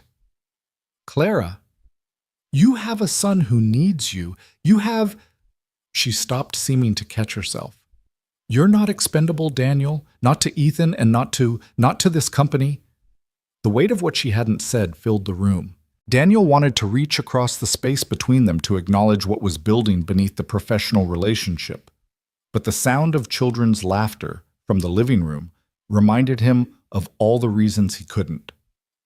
"Tomorrow," he said instead, "we feed Miranda information about a security system upgrade scheduled for Friday night. Make it seem like the R&D facility will be vulnerable during the transition. And when they come, I'll be waiting." Clara looked like she wanted to argue, but her phone buzzed with an incoming message. She glanced at it, frowning. "Speaking of tomorrow, there's something else. The board is calling an emergency meeting. Wright's been stirring up concerns about the security changes. He's moving fast, too fast. It feels like desperation. Maybe because he knows we're on to him." Daniel stood suddenly aware of how late it had gotten. "I should get Ethan home." "Stay." The word seemed to surprise them both. Clara flushed slightly. "I mean, it's late and the kids are having fun. We have guest rooms, plenty of space." "Clara, as friends, or as security consultant and client if that makes you more comfortable. But it's nice having another adult here. Having the kids play together. It feels normal. I was going to say real." Daniel understood. The mansion could feel like a beautiful prison, all that space emphasizing absence rather than presence. His apartment was cramped and worn, but at least the walls were close enough to hear Ethan breathing at night. "Okay," he said, "we'll stay." Clara's smile transformed her face, years of corporate armor falling away. I'll get the guest room ready. They found the children asleep on the couch, the movie still playing. Ethan was curled against one corner, Lily against the other. George the grasshopper's jar sitting empty between them with a note in crayon. We let him go early so he could find his family, E and L. They're good kids, Clara whispered. Yeah, they are. They carried the children upstairs. Daniel following Clara through hallways lined with family photos, Lily as a baby. Clara's wedding, he tried not to look too closely at that one generations of Donovans who'd built the fortune Clara now commanded. The guest room was bigger than Daniel's entire apartment, with a bathroom that belonged in a hotel. Ethan stirred slightly as Daniel tucked him in, mumbling something about electromagnets before settling back into sleep. There are clothes in the dresser, Clara said from the doorway. My ex left them, should fit well enough. Thank you. Daniel. She paused, silhouetted in the hallway light. What you said about being expendable. Promise me you won't do anything stupidly heroic. I can't promise that. Why not? Because protecting people is what I do. It's who I am. You knew that when you hired me. She was quiet for a long moment. Yes, I did. After she left, Daniel sat in the unfamiliar luxury of the guest room, listening to the house settle around him. Somewhere down the hall, Clara was probably lying awake too, running through scenarios and contingencies. They were similar that way, both incapable of turning off the vigilance that kept their children safe. His phone buzzed. A text from an unknown number, "You're making a mistake." Daniel's blood chilled. He typed back, "Who is this?" Someone who knows what you're walking into. Donovan Tech isn't the target. Clara is. Why should I trust you? Because I know about Sarah, about the medical bills, about how desperately you need this job. Walk away, Hayes. Take your son and disappear. What's coming isn't worth dying for. Daniel stared at the message, mind racing. Someone was trying to warn him off, which meant his investigation was hitting close to home. But the mention of Sarah, the implied threat to Ethan, that changed things. He forwarded the message to his old army contact, Jake, with a simple note, "Trace this." Then he did what he'd learned to do in Afghanistan when surrounded by unknown threats. He prepared for war. Morning came too soon, preceded by Ethan bouncing on the guest bed with enthusiasm that suggested he'd forgotten they weren't at home. Dad, Lily's mom, made pancakes, real ones, not from a box. Daniel caught his son mid-bounce. Easy, buddy. Remember, we're guests here. Lily says we can come back next Sunday. Can we?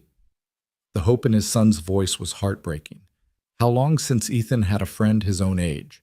How long since they'd had a morning that felt like a family? We'll see. They found Clara and Lily in the kitchen, still in pajamas, flour dusting every surface. Lily was standing on a stool, carefully pouring batter onto a griddle, while Clara supervised. Ethan, I'm making butterfly pancakes. See you make circles, then add smaller circles for wings. That's so cool, can I try? Daniel met Clara's eyes over the children's heads. She looked softer in the morning light, younger, like the woman she might have been if life had taken different turns. Sleep well, she asked. Well enough. He showed her his phone, the threatening message still on the screen. Her expression tightened, but she kept her voice light for the children's sake. Interesting. We should discuss that over coffee. They maintained the pretense of a normal morning while the children made increasingly elaborate pancake shapes. But Daniel could see Clara's mind working, processing the new threat, even as she helped Lily flip a particularly ambitious butterfly. After breakfast, while the children played in the backyard, Daniel and Clara reconvened in her study. Someone's scared, she said immediately. Scared enough to threaten you directly. Or warn me. The tone was more warning than threat. Same difference. Someone knows we're investigating and wants you to stop. She pulled up her laptop. I've been thinking about the timeline. Marcus was terminated Thursday. Miranda accessed Lily's records Friday night. The threatening message came Sunday. They're scrambling, which makes them dangerous. Or sloppy. Clara's fingers flew across the keyboard. I'm moving the security upgrade story to tomorrow night instead of Friday. Let's see how quickly they react. Daniel's phone rang. Jake calling back. That number traces to a burner phone, but I got a location ping. Downtown Financial District. Mean anything? Daniel looked at Clara. Wright's office is downtown. So are about 1,000 other offices, Jake pointed out. But here's the interesting part. The phone was purchased with a credit card linked to a shell company. That shell company has ties to a Chinese investment firm that's been suspected of corporate espionage for years. Send me everything you have. Already in your email, and Danny, watch your six. These aren't amateurs. After Jake hung up, Daniel found Clara staring at him with an expression he couldn't read. You have military intelligence contacts investigating this? I have friends who owe me favors. That's not what I'm concerned about. If Chinese intelligence is involved, this is beyond corporate security. This is national security. All the more reason to handle it quietly. FBI involvement means congressional hearings, media attention, your stock price crashing. We can end this without any of that. Or we could all end up dead. Not on my watch. Clara laughed, but there was no humor in it. You can't protect everyone, Daniel. Despite what happened at the mall, you're not actually bulletproof. I don't need to be bulletproof. I just need to be faster than they expect. That afternoon, Daniel took Ethan home to get school clothes while Clara prepared for her board meeting. The apartment looked even shabbier after a night in Clara's guest room. Water stains on the ceiling, more prominent. The smell of mildew, more noticeable. Dad, Ethan said while packing his backpack, why don't we live somewhere nice like Lily's house? We live somewhere that's ours. That makes it nice. But wouldn't it be better if it was ours and nice? Daniel couldn't argue with 8-year-old logic. Maybe someday, buddy. Maybe with your new job. Maybe. As they drove back to drop Ethan at school, Mrs. Chen would pick him up later. Daniel noticed a car following them. Black sedan government plates keeping perfect distance. Not a threat, but a watcher. Someone wanted him to know he was being observed. He dropped Ethan at school with an extra long hug, then drove to Donovan Technologies, the sedan still maintaining its distance. In the parking garage, Daniel got out and walked directly to the sedan, knocking on the driver's window. It rolled down to reveal a young woman with federal agent written all over her. Can I help you? Daniel asked pleasantly. Mr. Hayes, Agent Sarah Foster, FBI. We understand you've been investigating potential espionage at Donovan Technologies. I'm the security director. Investigating is my job. We'd like to cooperate with your investigation. I'll keep that in mind. Mr. Hayes, if foreign intelligence services are attempting to steal classified information, then I'll handle it and report to the proper authorities when I have evidence. Until then, I'm just a security guard doing his job. Agent Foster handed him a card. When you're ready to talk, call me. And Mr. Hayes, be careful. The people you're investigating have resources you can't imagine. So do I, Daniel said, thinking of Clara's determination and his own hard-won skills. So do I. Inside the building, he found chaos. Clara's emergency board meeting had leaked and the staff was buzzing with rumors. Janet met him at his office with a stack of reports and a worried expression. Mr. Wright's been making calls all morning, she said. He's trying to get the votes to override Miss Donovan's security changes. How many votes does he need? 7 of 12 board members. He has 5 confirmed, 2 leaning his way. Daniel did the math. If Wright succeeded, all their preparations would be worthless. Worse, it would signal to whoever was behind this that Donovan Technologies was vulnerable. He headed to the boardroom where raised voices could be heard through the closed doors. Security guards stood outside, looking uncomfortable. Through the glass panels, Daniel could see Clara at one end of the table, Wright at the other, the remaining board members arrayed between them like spectators at a gladiator match. His phone buzzed. Clara, Wright's about to call for a vote. I need something. Anything. Daniel thought fast. He couldn't enter the boardroom without cause, but he could create cause. He pulled out his phone and triggered the building's security alert, not the full evacuation, just the executive protection protocol. The boardroom doors locked automatically. The security guards looked to Daniel for instruction. Potential threat identified, he said loudly enough to be heard inside. Executive protection protocol in effect until cleared. Wright's face appeared at the glass, furious. This is ridiculous. You can't lock us in here. I can and I will, Mr. Wright. Your safety is my responsibility. Daniel held up his phone, showing the message from the unknown number. We received a credible threat against senior leadership. Until I can verify everyone's safety, you stay put. This is obviously a ploy to... Mr. Wright. Daniel interrupted, his voice carrying the authority of someone who'd commanded soldiers in combat. Are you suggesting I ignore a potential threat to board members' lives? Should I note that in my security report that you prioritized a vote over safety? Wright's face went purple, but he stepped back from the door. Daniel used the lockdown to run rapid background checks on all board members, present his phone connected to databases Jake had provided. Most came back clean, but 2 had anomalies, recent large deposits to offshore accounts that corresponded with the timing of the cyber attacks. He forwarded the information to Clara, who received it on her phone inside the locked boardroom. He watched through the glass as her expression shifted from concern to cold fury. Ladies and gentlemen, she said, her voice carrying despite the closed doors. I've just received some interesting information about unusual financial transactions involving board members. Mr. Patterson, Mr. Reeves, would you care to explain the recent deposits to your Cayman Island accounts? The 2 men went white. Wright started to protest, but Clara raised her hand. The FBI is already aware of these transactions. Agent Foster is in fact waiting in the parking garage. Now we can handle this quietly with resignations and cooperation, or we can handle it publicly with handcuffs and perp walks. Your choice, gentlemen. Patterson broke first. It wasn't supposed to be like this. They said it was just competitive intelligence, nothing treasonous. Clara's voice was dangerously soft. We don't know names. Everything went through Wright. All eyes turned to the CFO, who was backing toward the wall.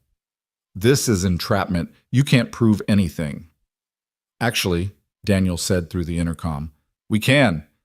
Your computer's been monitored for the last 48 hours, Mr. Wright. Every email, every file transfer, every communication with your handlers. It's all documented. It was a bluff. They'd only been monitoring for 24 hours, but Wright didn't know that. His shoulders sagged in defeat. I needed the money, he said quietly. My divorce, the market crash, I was underwater on everything. They offered a solution. Who's they? Clara demanded. I don't know. Everything was anonymous cryptocurrency payments, encrypted communications, but they wanted access to the quantum encryption project. Clara's face went white. The quantum encryption project was their most classified work, worth billions to the Defense Department and priceless to foreign governments. When? She asked. Tomorrow night, during the security upgrade. They knew the systems would be cycling vulnerabilities exposed. Daniel felt the pieces click into place. Tomorrow night's trap had just become real. I'll call the FBI, Clara said. No. Daniel's voice was firm. Let them come. But now we know exactly what they're after and when they'll strike. We can be ready. You want to let foreign agents infiltrate my building? I want to catch them in the act with evidence that will stand up in court and send a message to anyone else thinking about trying this. Clara looked at him through the glass, a dozen arguments visible in her eyes. Then she nodded. Clear the lockdown, Mr. Hayes. We have preparations to make. Daniel released the locks, watching as security escorted Wright, Patterson, and Reeves out in handcuffs. Agent Foster had been happy to accept his call. The remaining board members sat in shocked silence. I believe, Clara said calmly, that concludes our discussion about security protocols, all in favor of Mr. Hayes's recommendations. Every hand rose. As the boardroom emptied, Clara approached Daniel in the hallway. Tomorrow night. Tomorrow night. You'll need backup. I'll have it. Professional backup, not just your army buddies. Clara, I know what I'm doing. Do you? Because from where I'm standing, you're planning to face an unknown number of foreign agents with what your winning personality and a fire extinguisher. Despite the tension, Daniel smiled. Worked last time.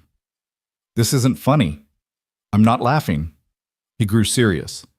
But this is what you hired me for. Trust me to do my job. She wanted to argue, he could see it in every line of her body, but she nodded. Just come back alive. Ethan needs his father. Just Ethan. The question hung between them again, that dangerous territory they kept approaching but never entering. We all need you to come back, Clara said finally. The company needs its security director. That night, Daniel prepared meticulously. He He called Jake and two other veterans he trusted, men who'd faced worse odds in Afghanistan and come home walking. He studied the building blueprints until he could navigate them blindfolded. He positioned cameras, sensors, and deterrents in carefully chosen locations. And he thought about the message he'd received, the warning to walk away. Someone had known about Sarah, about his desperation. Someone had been watching him long before he'd started investigating, which meant this was bigger than corporate espionage. It was personal to someone. His phone rang at midnight. Clara. "Can't sleep," she said without preamble. "Me neither. I keep thinking about the mall, how fast everything happened. This won't be like that. We're prepared this time. Are we, or are we just telling ourselves that because the alternative is too frightening?" Daniel didn't have an answer for that. "If something happens tomorrow," Clara continued, "I need you to know something. Hiring you wasn't just about security, it was about hope. Seeing someone make the right choice simply because it was right.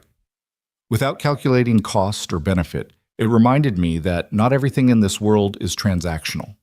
Clara, let me finish. You and Ethan, you've brought something to our lives that we didn't know was missing. Lily hasn't had nightmares since you started coming to dinner, and I sleep better knowing you're watching over us. We should talk about this after tomorrow. Should we, or will we just find new reasons to avoid it?" She was right, but tomorrow's danger made everything else seem premature. "After tomorrow," he promised. "We'll talk about everything. I'll hold you to that." After she hung up, Daniel stood at his apartment window, looking out at the city lights. Somewhere out there, foreign agents were preparing to steal secrets that could compromise national security. Somewhere, Miranda Chen was probably feeding them final intelligence. And somewhere Clara was lying awake, trusting him to keep her world safe. Tomorrow would bring resolution one way or another. Either they'd stop the threat, or everything would come crashing down. But tonight, in the space between danger and action, Daniel allowed himself to think about afterwards. About Sunday dinners becoming tradition. About Ethan and Lily growing up as something like siblings. About Clara's hand in his, not as CEO and security director, but as something more. Tomorrow he'd face whatever came with the skills war had taught him and the determination love had given him. But tonight, he simply stood watch. Guardian of dreams he was only beginning to let himself share. The next day dawned gray and cold November, finally remembering what season it was supposed to be. Daniel dropped Ethan at school with an extra tight hug that made his son squirm. "Dad, you're being weird. Just love you, buddy." "Love you too, but you're still being weird." Daniel watched until Ethan disappeared into the building, then drove to Donovan Technologies. The black sedan was back Agent Foster keeping watch. He gave her a mock salute as he passed. Tonight she'd either be arresting foreign agents or investigating his corpse. He preferred the former. Clara was already in the security office when he arrived, looking like she hadn't slept. She dressed for war in a sharp black suit that meant business, her hair pulled back severely. "Miranda called in sick," she said without preamble. "First time in 2 years. She knows something's happening. Or she's been warned off." Clara pulled up security footage on the main screen. "I had the overnight shift review everything. Look at this." The footage showed the R&D building at 3 a.m. A van had pulled up to the loading dock, sat for exactly 3 minutes, then left. No one got in or out. "Reconnaissance," Daniel said. "They were timing the security patrol routes. Which means they're still coming tonight." Daniel's phone buzzed. Jake and his team had arrived, were setting up in the building across the street with clear sightlines to all entrances. Professional soldiers who'd traded uniforms for civilian clothes but never lost their edge. "Your backup?" Clara asked. "Part of it." "And the other part?" "You'll see." They spent the morning finalizing preparations. Daniel positioned cameras in blind spots Marcus had never noticed, installed motion sensors and air vents, and rigged silent alarms throughout the R&D facility. By noon, the building was as ready as he could make it. "You should go home," he told Clara. "Be with Lily. If something goes wrong." "If something goes wrong, I'll be exactly where I need to be. This is my company, Daniel. I'm not running. This isn't about courage. It's about keeping you safe. No, it's about showing whoever's behind this that Clara Donovan doesn't abandon her people or her responsibilities." She met his eyes steadily. "Would you leave if positions were reversed?" He wouldn't, and they both knew it. "Then we do this together," she said. The afternoon crawled by with agonizing slowness. Daniel checked and rechecked equipment, ran through scenarios with Jake's team coordinated with building security, who thought this was just an elaborate drill. At 4 o'clock, he sent everyone home except essential personnel claiming system maintenance required a skeleton crew. At 5, Clara appeared with coffee and sandwiches. You need to eat. Not hungry. Wasn't a request. She pushed a sandwich toward him. Ethan needs you functional, not heroic. They ate in silence, the weight of coming violence hanging between them. Outside, the sun was setting, painting the city in shades of amber and shadow. Somewhere in that dying light, threats were mobilizing. I've been thinking, Clara said quietly, about what happens after tonight, assuming we survive. We'll survive. Your confidence is reassuring, if not entirely convincing. She turned her coffee cup in slow circles. But after, when the threat is neutralized and life goes back to normal, what then? Then we figure out what normal means. Does it mean Sunday dinners? Does it mean you and Ethan being part of our lives beyond professional obligations? Daniel set down his sandwich. What do you want it to mean? I want. She stopped, frustrated. I don't know how to do this. I negotiate billion-dollar deals, but I don't know how to tell you that watching you with Lily, seeing how gentle you are despite everything you've been through, it makes me feel things I thought I'd buried with my marriage. Clara, and I know it's complicated. You work for me. Our kids are involved. There are 1,000 reasons why this is a bad idea. But when you texted me at 3 in the morning about electromagnetic fields, I smiled for the first time that day. When Ethan fell asleep on my couch, it felt like home in a way that house hasn't in years. When you look at me, you see Clara, not the CEO or the billionaire or the divorcee, just Clara. Daniel wanted to reach for her to bridge the space between their chairs, but the monitors around them showed security feeds of a building under threat, reminding him why they were here. After tonight, he promised, we'll talk about everything. You keep saying that.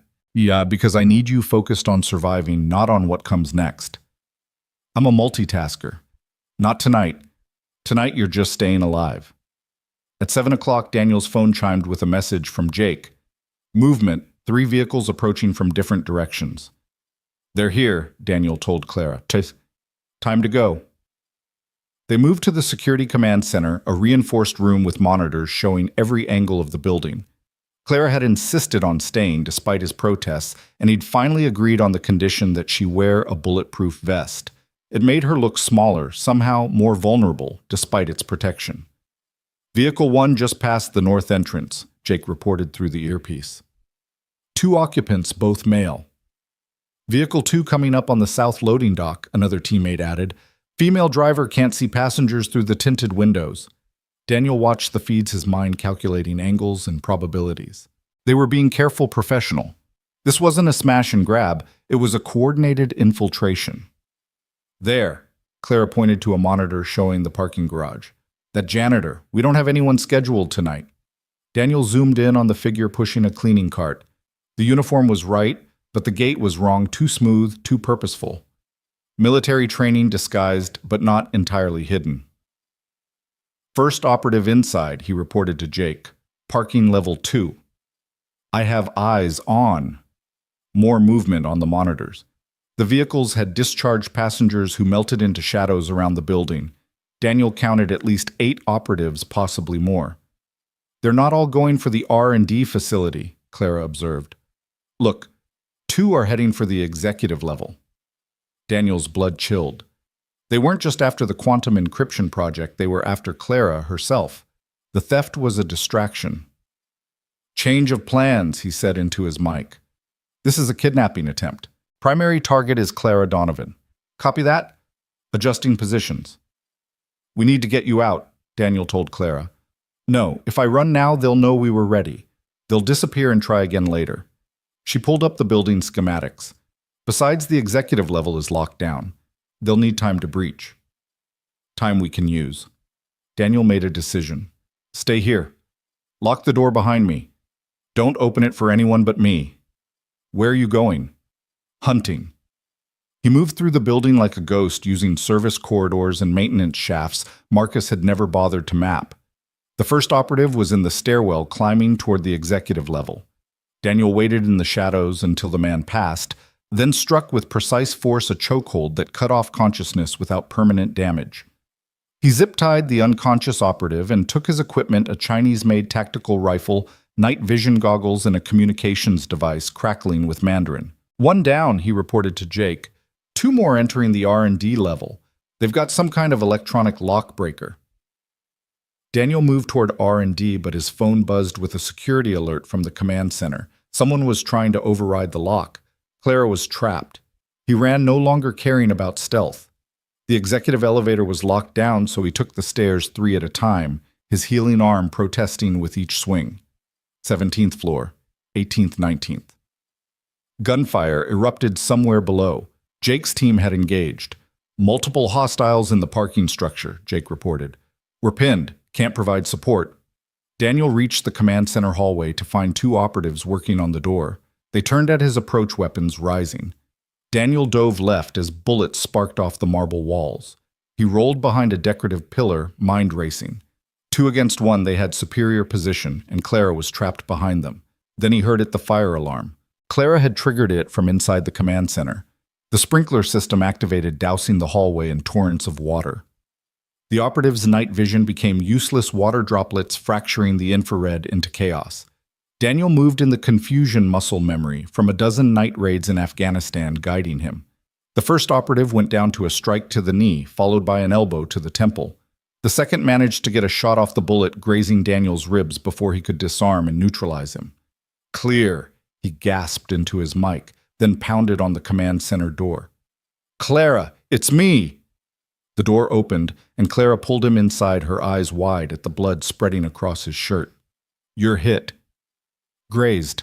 I'm fine." Though fine was relative, the pain was significant and growing. "We need to move. They know you're here now." "The FBI. 20 minutes out, according to Jake. We need to survive until then." Through the monitors, they could see chaos throughout the building. Jake's team had engaged multiple operatives in the parking structure. Security guards were in firefights they'd never trained for. And somewhere Miranda Chen was probably coordinating it all. "There," Clara pointed to a monitor. "Is that?" Daniel looked and felt his blood run cold. Ethan was on the screen, standing in the lobby with Mrs. Chen. Not Miranda, Mrs. Chen, his neighbor, looking terrified as armed operatives surrounded them. "No," Daniel breathed. "No, no, no." His phone rang. Unknown number. "Mr. Hayes," a cultured voice with a slight accent said, "I believe we have something that belongs to you. If you hurt him. We have no interest in hurting children, but you have something we want, and now we have leverage." "What do you want?" "Clara Donovan, bring her to the lobby. You can take your son and go. Everyone wins." Daniel looked at Clara, who'd heard everything through the phone's speaker. She was already shaking her head. "That's not happening," Daniel said. "Then your son will pay for your stubbornness." The line went dead. Daniel stood frozen for a moment, every instinct screaming in different directions. Save Ethan. Protect Clara. Complete the mission. Be a father. Be a soldier. "Go," Clara said quietly. "What?" "Go save your son. I'll handle this." "They'll take you." "Maybe. But Ethan doesn't deserve to suffer for our fight." She moved to the weapons locker, pulling out a pistol with surprising familiarity. "I'm not helpless, Daniel. Go." "I can't leave you. You can't let them hurt Ethan. We both know that." She checked the pistol's magazine with practiced ease. "Besides, I have backup coming. 20 minutes. Is forever when your child is in danger. I know. Go." Daniel looked at her, this remarkable woman who was willing to face danger alone so he could save his son. "I'm coming back for you. I'm counting on it." He ran for the stairs, taking them so fast he nearly fell twice. Into his mic, "Jake, they have Ethan in the lobby. Multiple hostiles. Copy. We're trying to break through, but they've got us pinned. I'm going in alone. That's suicide. That's fatherhood." Daniel reached the second floor and stopped.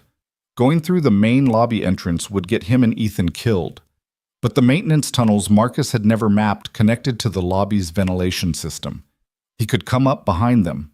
He He crawled through dusty vents, following the sound of voices, until he could see through a grate. 8 operatives in tactical gear, Mrs. Chen holding Ethan's hand in the center of their formation. His son's face was pale, but determined, that Hayes' stubbornness already showing through fear. "My dad's gonna stop you," Ethan was saying with complete confidence. "He stopped the bad man at the mall." One operative laughed. "Your father is one man. We are many." "He's not just one man," Ethan said.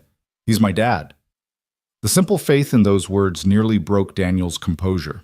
He positioned himself above the group, calculating angles. 8 operatives, all armed, all alert. He had one partially loaded rifle in surprise. Then he saw movement on the monitors visible through the security desk. Clara was on the move, but not running. She was heading toward the lobby, pistol in hand. "No," Daniel whispered. She was going to trade herself for Ethan. He had seconds to act before she arrived, and everything went to hell. Daniel kicked out the grate and dropped 15 feet onto the nearest operative. The man crumpled under the impact. Daniel rolled, came up firing. 2 more operatives down before they could react. Ethan down. His son dropped flat, pulling Mrs. Chen with him. Daniel moved through the chaos like death itself, every motion precise and lethal. Another operative fell to a strike that shattered his larynx. The 5th took a bullet to the shoulder that spun him into a marble pillar. The remaining 3 had recovered from their surprise and were returning fire. Daniel dove behind the security desk as bullets shredded the air where he'd been. He was pinned out of ammunition, and Ethan was still in the line of fire. Then Clara appeared in the doorway, her pistol raised. She fired with surprising accuracy, dropping one operative who'd been flanking Daniel's position. The distraction was enough. Daniel vaulted over the desk, closing the distance to the nearest threat. They went down in a tangle of limbs, fighting for control of the rifle. A shot rang out. Daniel felt the bullet pass inches from his head. The last operative had a clear shot and was lining up another. Dad, Ethan, had grabbed a fallen operative's weapon, the rifle almost as big as he was. He was trying to lift it to help, but he was 8 years old and the weapon was too heavy. The operative turned toward the boy, and Daniel saw his own death in that motion. Not his death, Ethan's. His son was about to die because Daniel had brought violence into their lives. Time slowed. Daniel threw himself forward, knowing he wouldn't make it in time. Clara fired, but her angle was bad. The operative's finger tightened on the trigger. The lobby's glass doors exploded inward. Agent Foster and a full FBI tactical team poured through, weapons raised. "Federal agents, drop your weapons." The last operative hesitated for a fraction of a second, calculating odds. It was enough. Foster's team fired simultaneously, and the threat dropped. "Clear," Foster shouted. "Building secure." Daniel reached Ethan in 2 strides, dropping to his knees and pulling his son against his chest. "I've got you. I've got you, buddy." "I knew you'd come," Ethan whispered against his shoulder. "You always come." Over Ethan's head, Daniel met Clara's eyes. She was pale but steady, the pistol still in her hand. She'd come to trade herself for his son. The weight of that sacrifice, that willingness to die for a child who wasn't even hers, hit him like a physical blow. "Thank you," he mouthed. She just nodded, then moved toward them.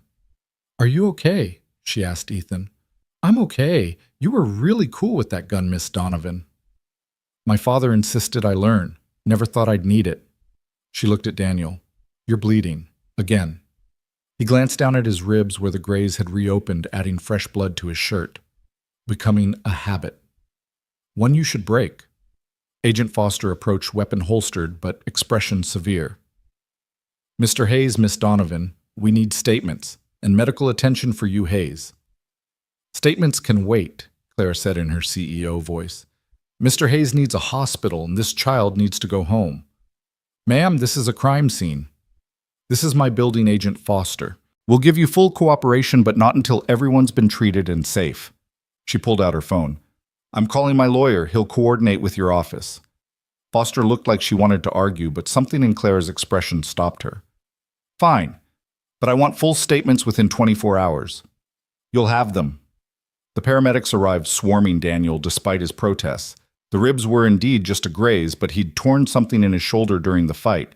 They wanted to transport him, but he refused. "I'm not leaving my son." "Dad, I'm okay," Ethan said with that resilience children somehow possessed.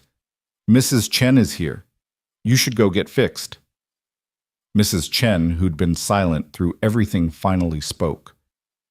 I'm so sorry, Daniel. They came to my apartment, said they'd hurt my grandchildren if I didn't bring Ethan. I didn't know what else to do. It's not your fault. Daniel squeezed her shoulder. Anyone would have done the same. Jake appeared, his team having cleared the rest of the building. 12 operatives captured or neutralized. No casualties on our side except your ribs. The R&D facility is secure. They never got near the quantum project. Because that was never the real target, Clara said. I was. Why? Foster asked, having overheard. Ransom leverage. Control, Clara answered.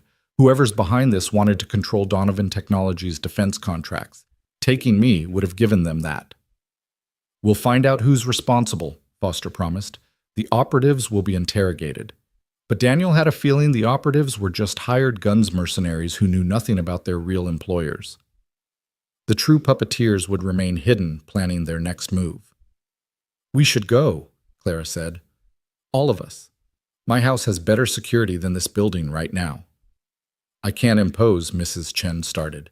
You protected Ethan as best you could. You're not imposing. Clara's tone brooked no argument. We're all going, together. They formed an odd convoy. Clara's bulletproof SUV FBI escort vehicles. Jake's team following at a distance. Daniel sat in the back with Ethan pressed against his good side. Clara on the other side with her hand resting on Ethan's shoulder. The gesture was so naturally maternal, it made Daniel's chest tight. Miss Donovan, Ethan said quietly as they drove through the city. Yes. Are you and my dad friends now? Like real friends? Clara and Daniel exchanged glances over his head. Yes, Clara said simply. Real friends. Good. Because Lily needs a friend like my dad. Someone who keeps the bad people away. We all need friends like that, Clara agreed. At the estate, Helena had somehow prepared for their arrival guest rooms, ready hot food waiting, that magical housekeeper ability to anticipate needs. Lily ran to Clara, then surprised everyone by hugging Daniel too. Mommy said you stopped bad people again, she said against his leg. You're really good at that. Too good, Clara murmured, but she was smiling. They settled Ethan and Mrs. Chen in guest rooms, FBI agents taking positions around the property. Jake's team set up their own perimeter military paranoia, not trusting federal competence. The house became a fortress of overlapping security. Later, after the children were asleep and Mrs. Chen had been given a sedative by Clara's personal physician, Daniel found Clara in her study. She'd changed out of her tactical clothes into soft pajamas that made her look younger, more vulnerable. Quite a day, she said, pouring 2 glasses of what was probably obscenely expensive scotch. Not exactly how I planned it. No. She handed him a glass. You mean you didn't plan to fight 12 operatives, get shot again, and traumatize your son? The getting shot part is becoming an unfortunate pattern. They drank in silence for a moment, the weight of survival settling over them. You came for Ethan, Daniel said finally. You were going to trade yourself. Of course I was. He's 8 years old. He doesn't deserve to be collateral damage in adult wars. Neither do you. I'm not 8. I know what I signed up for when I took defense contracts. She stared into her glass. But seeing him there terrified but trying to be brave, I couldn't let them hurt him, even if it meant don't. Daniel set down his glass and moved closer. Don't even think it. Why not? You think it every time you throw yourself between danger and someone else. That's different. Because you're expendable. She laughed bitterly. We've had this conversation. Because I'm trained for it. So am I, apparently. Did you see that shot I made? My father would be proud. They were standing close now, the space between them charged with more than adrenaline aftermath. Clara, Daniel said softly, what are we doing? I don't know. Surviving, protecting our children, pretending we're not falling for each other. The admission hung in the air like a challenge. I work for you, Daniel pointed out. I'll fire you. I'm poor. I don't care. Our kids already love each other. Lily asked if Ethan could be her brother. Daniel felt his resistance crumbling. This is complicated. Everything worth doing is... Clara set down her own glass and stepped closer. Daniel, I've spent 3 years building walls to protect myself and Lily. You walked through them like they weren't even there. That terrifies me and thrills me in equal measure. I'm not good at relationships. Sarah was the only woman I ever... And Richard was supposed to be my forever. We're both broken, Daniel. Maybe that's why we fit. She reached up her hand, touching the blood that had dried on his shirt. You keep bleeding for us. I'll stop if you want. Never. She looked up at him, and he saw everything in her eyes: fear, hope, desire, trust. I need you to keep being exactly who you are. The man who saves little girls in yellow dresses. The father who teaches electromagnets. The soldier who stands between danger and innocence. And what do you need for yourself? Just you. Complicated, heroic, stubborn you.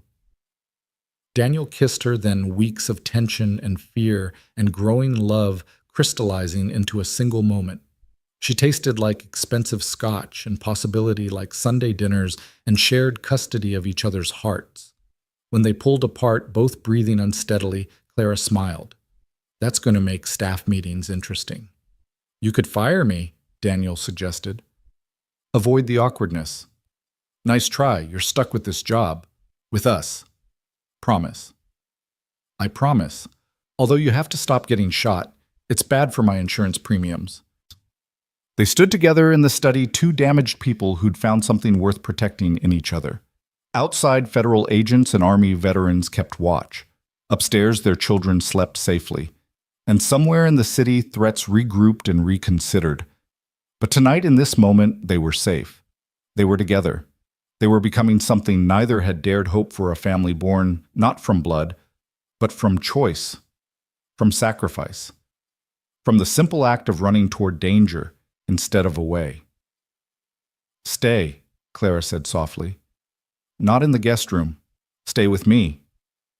Daniel thought of all the reasons he shouldn't: professionalism, timing, the example for their children.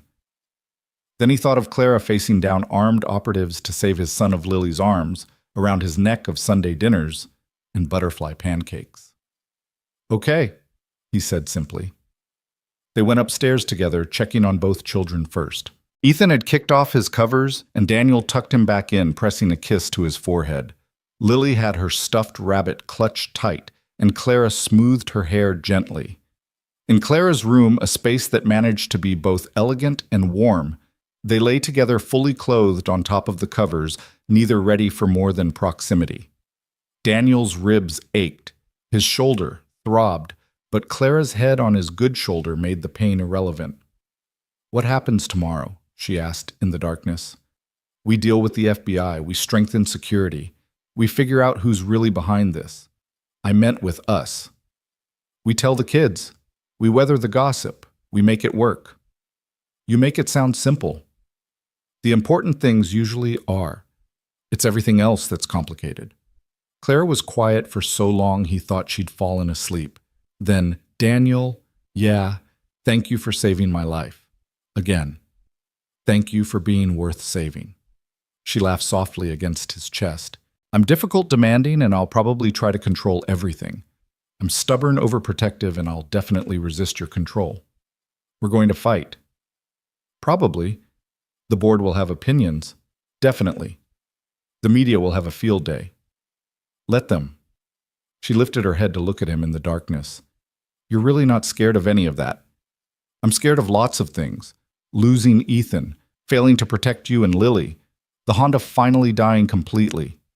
He touched her face gently. But I'm not scared of fighting for this. For us. Even if it's hard. Especially if it's hard. The easy things aren't worth much. Clara kissed him again, soft and sure. I'm keeping you Daniel Hayes, you and your son and your terrible car and your hero complex. And I'm keeping you Clara Donovan, you and your daughter and your mansion and your tendency to face down armed operatives. They lay together as the house settled around them, as their children slept safely, as the world outside continued its dangerous spin. Tomorrow would bring complications, FBI investigations, media attention, the challenge of blending two very different families. But tonight they had this: two people who'd found each other across an impossible divide, who'd chosen love over fear, trust over isolation. 6 months later, spring had transformed the estate's gardens into a riot of color that served as the backdrop for an unlikely gathering. The company picnic, Clara's first attempt at breaking down the walls between executive leadership and regular employees, sprawled across the manicured lawns with a democratic chaos that would have horrified the previous board of directors. Daniel stood at the grill wearing an apron that said, "World's Okayest Dad," a Father's Day gift from Ethan that had made Clara laugh until she cried. Around him, Donovan Technologies employees mingled with their families, the rigid corporate hierarchy temporarily suspended in favor of hamburgers and potato salad. "You're burning the burgers," Jake observed now, officially part of the security team as deputy director. "I'm caramelizing them," Daniel corrected, though he quickly flipped the suspicious-looking patties. "Is that what we're calling it?" Across the lawn, Clara was deep in conversation with Agent Foster, who'd become something of a regular visitor in the months since the attempted kidnapping. The FBI investigation had uncovered a web of corporate espionage stretching from Beijing to Silicon Valley, with tentacles in a dozen American companies. Miranda Chen had been arrested trying to flee the country, turning state's evidence in exchange for a reduced sentence. She'd been recruited through blackmail about her brother's gambling debts, a reminder that everyone had vulnerabilities. Wright Patterson and Reeves had all been convicted of conspiracy and espionage, their sentences ranging from 15 to 25 years. The Chinese operatives had been quietly deported in a prisoner exchange that never made the news. And somewhere in Beijing, someone had learned that Donovan Technologies was no longer an easy target. Dad, Ethan, ran up Lily close behind.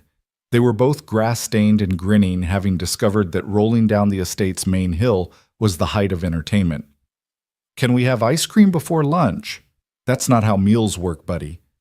"But Miss Clara said it was okay if you said it was okay," Lily added, employing the kind of circular logic that 8-year-olds excelled at. Daniel looked over at Clara, who was studiously not meeting his eye while obviously fighting a smile. "Did she now?" "She said you're a pushover for strawberry ice cream," Ethan added helpfully. "Traitor," Daniel called to Clara, who finally looked over and shrugged innocently. "Fine, 1 scoop each, but you eat real food after." The children scampered off toward the ice cream station that had been Lily's specific request for the picnic. Daniel watched them go, still, sometimes amazed at how seamlessly they'd become siblings in all but blood. Ethan now had his own room at the estate right next to Lily's. They attended the same private school Clara had insisted on paying the tuition despite Daniel's protests. They fought and made up with the casual intensity of family. "You've gone soft," Jake observed. "The Daniel Hayes I knew in Kandahar would never have caved on ice cream before lunch." "The Daniel Hayes didn't have 2 kids giving him puppy eyes." "2 kids, huh?" Daniel didn't answer, but his eyes found Clara again. She'd changed out of her CEO armor into sundress that made her look years younger, her hair loose in the spring breeze. As if sensing his gaze, she glanced over and smiled that private smile that was just for him. They'd been navigating their relationship with careful deliberation these past months. Clara had restructured the corporate hierarchy, so Daniel no longer reported directly to her, avoiding any ethical complications. They'd introduced the relationship to the board as a fait accompli weathering. Thomas Wright's replacement snide comments about inappropriate workplace romance with unified indifference. The media had been predictably sensational. From hero to executive suite, the security guard who won the billionaire's heart had been one of the tamer headlines. But after a few weeks of finding nothing scandalous beyond 2 single parents falling in love, they'd moved on to other prey. The real challenge had been smaller, more personal. Learning to blend their vastly different worlds. Daniel still drove the Honda, though it now shared garage space with Clara's Bentley. He'd kept the apartment for a while, needing that anchor to his old life, but had finally let it go last month when Ethan asked why they were paying for a place they never slept at. "Incoming," Jake warned, and Daniel turned to see Helena approaching with a phone. "Mr. Hayes, sorry to interrupt. There's a call for you. They say it's urgent." Daniel took the phone, expecting a security issue. Instead, a familiar voice made his blood run cold. "Staff Sergeant Hayes, this is Colonel Mitchell from Pentagon Intelligence." "Colonel, it's been a while." "Too long. Listen, we have a situation. The technology you protected at Donovan, the quantum encryption, we need someone with your specific expertise for a consultation. Strictly advisory, but it's critical. Daniel's eyes found Clara, who was watching with sudden concern. I'm retired colonel. I know, but your country needs you. Just a few days. We'll make it worth your while. I need to discuss this with my family. There was a pause. Family. Right, the Donovan situation. That's actually part of why we need you. Your unique position gives you insights we need. After Daniel hung up, Clara was already beside him, having read his expression from across the lawn. What is it? Pentagon wants me for a consultation. Something about the quantum encryption project. The one the Chinese tried to steal. Yeah, they say they need my expertise, but something feels off. Clara's hand found his, their fingers interlacing with practiced ease. You think it's a trap? I think someone's playing a game we don't understand yet. Before Clara could respond, a commotion erupted near the dessert table. One of the newer employees, a programmer named David Chen. No relation to Miranda, had collapsed. Daniel moved instantly, his combat medical training kicking in. The man was convulsing foam at his mouth, suggesting poisoning. Everyone back, Daniel ordered, checking the man's vitals. Jake, call 911. Nobody touch any of the food. Clara was already on her phone with security locking down the estate. Parents grabbed children, the festive atmosphere evaporating into controlled panic. Daniel worked to keep David stable, but he could see they were losing him. Who had access to the food? Clara demanded of Helena. The catering company. They've done our events for years. Daniel's mind raced. David Chen had been hired 3 months ago, part of the quantum encryption team. If someone wanted to eliminate key personnel, it wasn't random, he told Clara quietly. David was targeted. The ambulance arrived in minutes, paramedics taking over, but Daniel could see in their eyes what he already knew: it was too late. David Chen died before they reached the hospital. The estate became a crime scene for the second time in 6 months. FBI agents interviewed everyone while hazmat teams tested all the food. Families were sent home after giving statements. The children were sequestered in the house with Helena, away from the chaos. Agent Foster found Daniel and Clara in the study as the sun was setting, her expression grim. Polonium, she said without preamble. Traces in his coffee cup. This was assassination, not mass poisoning. Polonium means state actors, Daniel said. Russia's signature. Which doesn't make sense, Clara added. The Chinese were behind the previous attempt. Unless someone wants us to think it was Russia, Foster said. Chen was working on something specific within the quantum project, wasn't he? Clara nodded slowly. A vulnerability assessment. He'd found potential weaknesses in the encryption that needed patching. Weaknesses someone might not want patched, Daniel concluded. Someone who's planning to exploit them. Foster's phone rang. She listened, her face paling. There's been another poisoning in Seattle. Another programmer working on quantum encryption for Boeing. It's starting, Daniel said. Someone's eliminating everyone who could stop them from breaking the encryption. But why now? Clara asked. Why wait 6 months? Daniel's phone buzzed with a text from Colonel Mitchell. Have you considered our offer? Time is of the essence. The pieces clicked into place with sickening clarity. Because they needed time to position their assets. The Pentagon consultation isn't real. Someone's trying to get me away from here. Away from protecting Clara, Foster added. You've become too good at your job, Hayes. They can't get to her with you here. So they remove me with a fake Pentagon summons, then make their move. Daniel stood pacing. We need to verify if Colonel Mitchell is real. Foster was already on it, making calls. 5 minutes later, she had an answer. Colonel Mitchell retired 2 years ago. Whoever called you was using his identity. The implications were chilling. Someone had penetrated military intelligence databases, stolen identities, and was systematically eliminating obstacles to stealing the quantum encryption technology. This wasn't corporate espionage anymore. It was an act of war. We need to move Clara and Lily to a secure location, Daniel said. No. Clara's voice was firm. We tried running and hiding after the last attempt. It didn't work. They just waited and planned something worse. This is different. They're killing people now. One person, targeted specifically. Clara moved to the window looking out at the grounds where hours ago families had been laughing. If I run every time someone threatens me, I'll never stop running. Neither will Lily. Clara. Besides, she turned back to them. They don't want me dead. If they did, they had 6 months to make it happen. They want me alive but vulnerable. The question is why? Daniel knew she was right, but every instinct screamed to bundle her and the children into a car and disappear. Fine, but we double security. Nobody gets near you or the kids without going through multiple checkpoints. Agreed, and Daniel, no Pentagon consultations. Wasn't planning on it. Foster left to coordinate with her team, leaving Daniel and Clara alone in the gathering darkness. She moved into his arms, resting her head against his chest. I'm scared, she admitted quietly. Good. Fear keeps you careful. Are we ever going to be free of this? Or is this our life now, constant threats looking over our shoulders, wondering if the next company picnic will include assassination? Daniel wished he could lie to her, offer comfort that everything would be fine, but she deserved truth. I don't know. The technology you're developing is too valuable, too dangerous in the wrong hands. There will always be someone trying to steal it. Then maybe we shouldn't develop it. You don't mean that, she sighed. No, I don't. The quantum encryption could protect millions of people, prevent cyber attacks, secure infrastructure. I can't walk away from that responsibility. And I can't walk away from protecting you. Even if it puts Ethan at risk. That was the question that haunted Daniel's nights. Every threat to Clara was a potential threat to his son. But walking away wouldn't make them safer. Whoever was behind this had already shown they knew about Ethan, had used him as leverage once before. Ethan's already at risk just by being my son.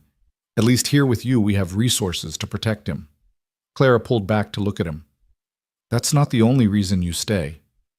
No, Daniel admitted. I stay because I love you, because Ethan loves you and Lily, because somewhere in the last 6 months we became a family. A complicated, danger-prone, definitely dysfunctional family. The best kind.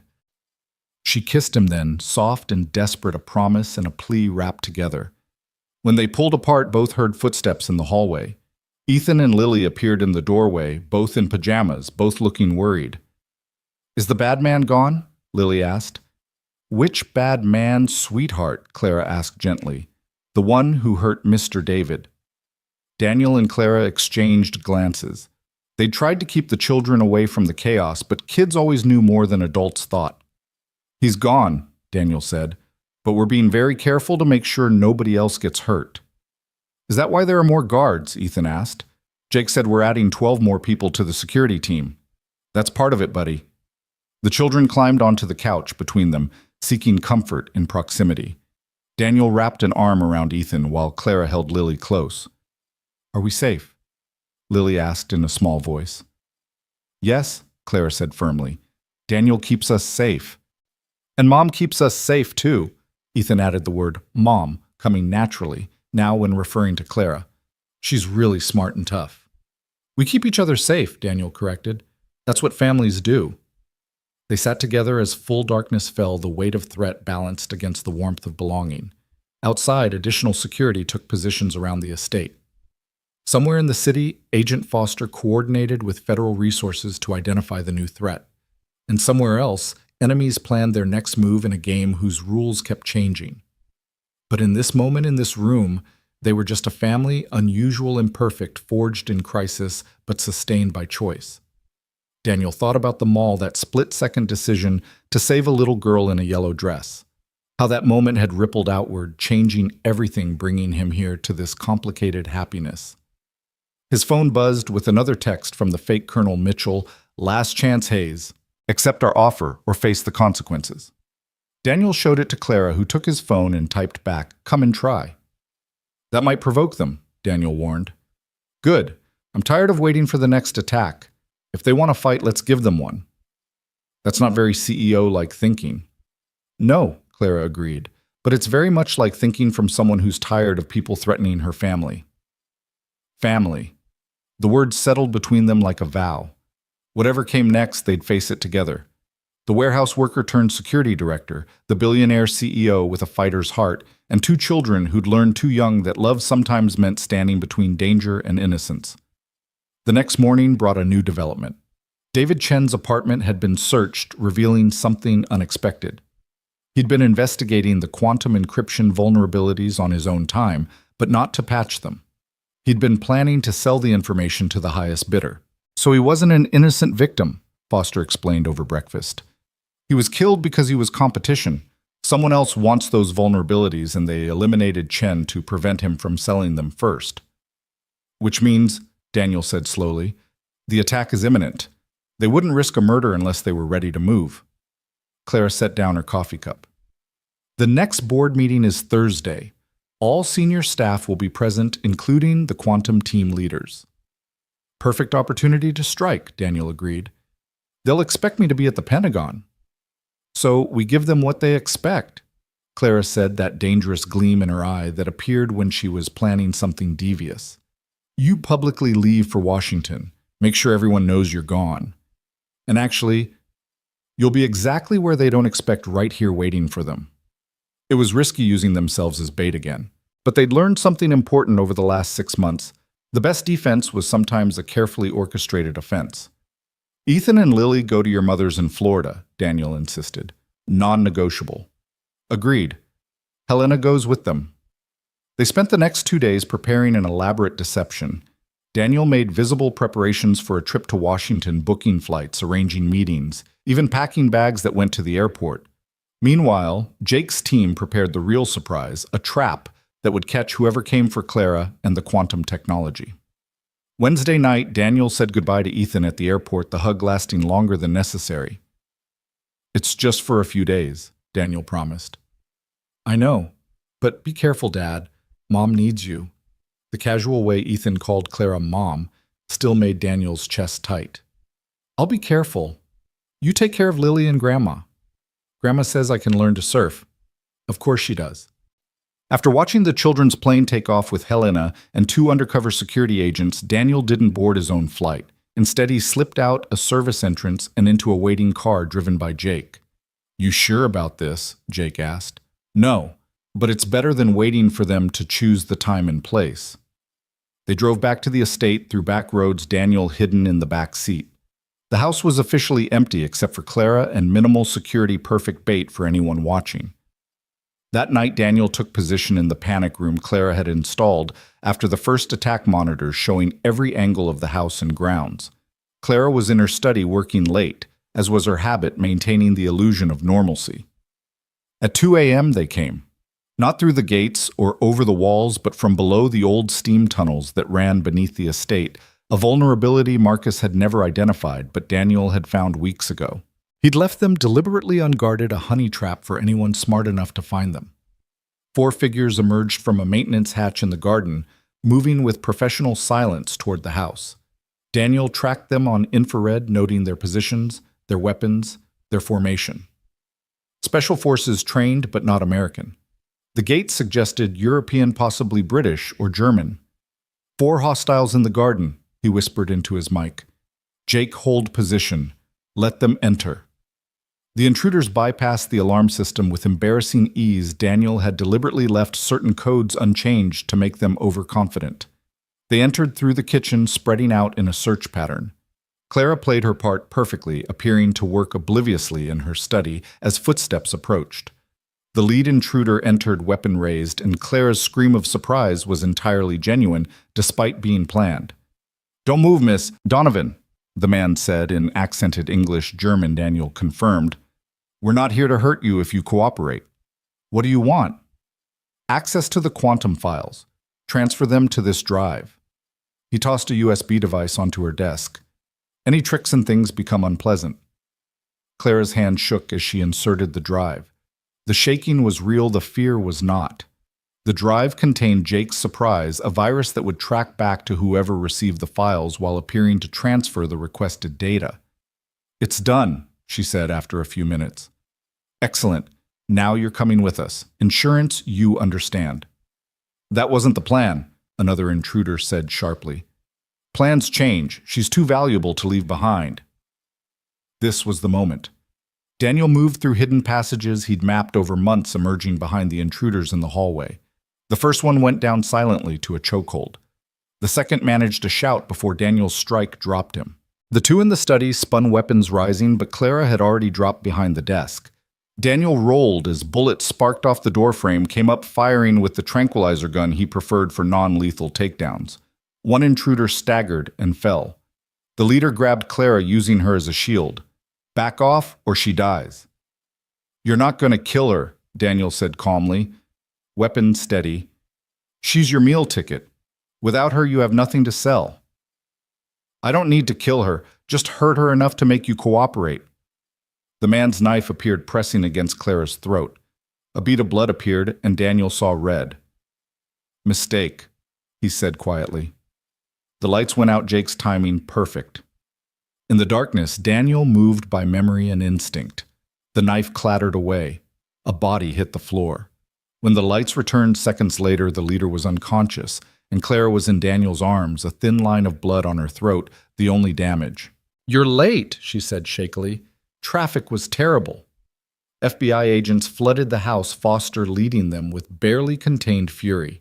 "You should have told us about the trap and risk a leak." Clara was already back in CEO mode despite the blood on her neck. "We needed them confident enough to take the bait."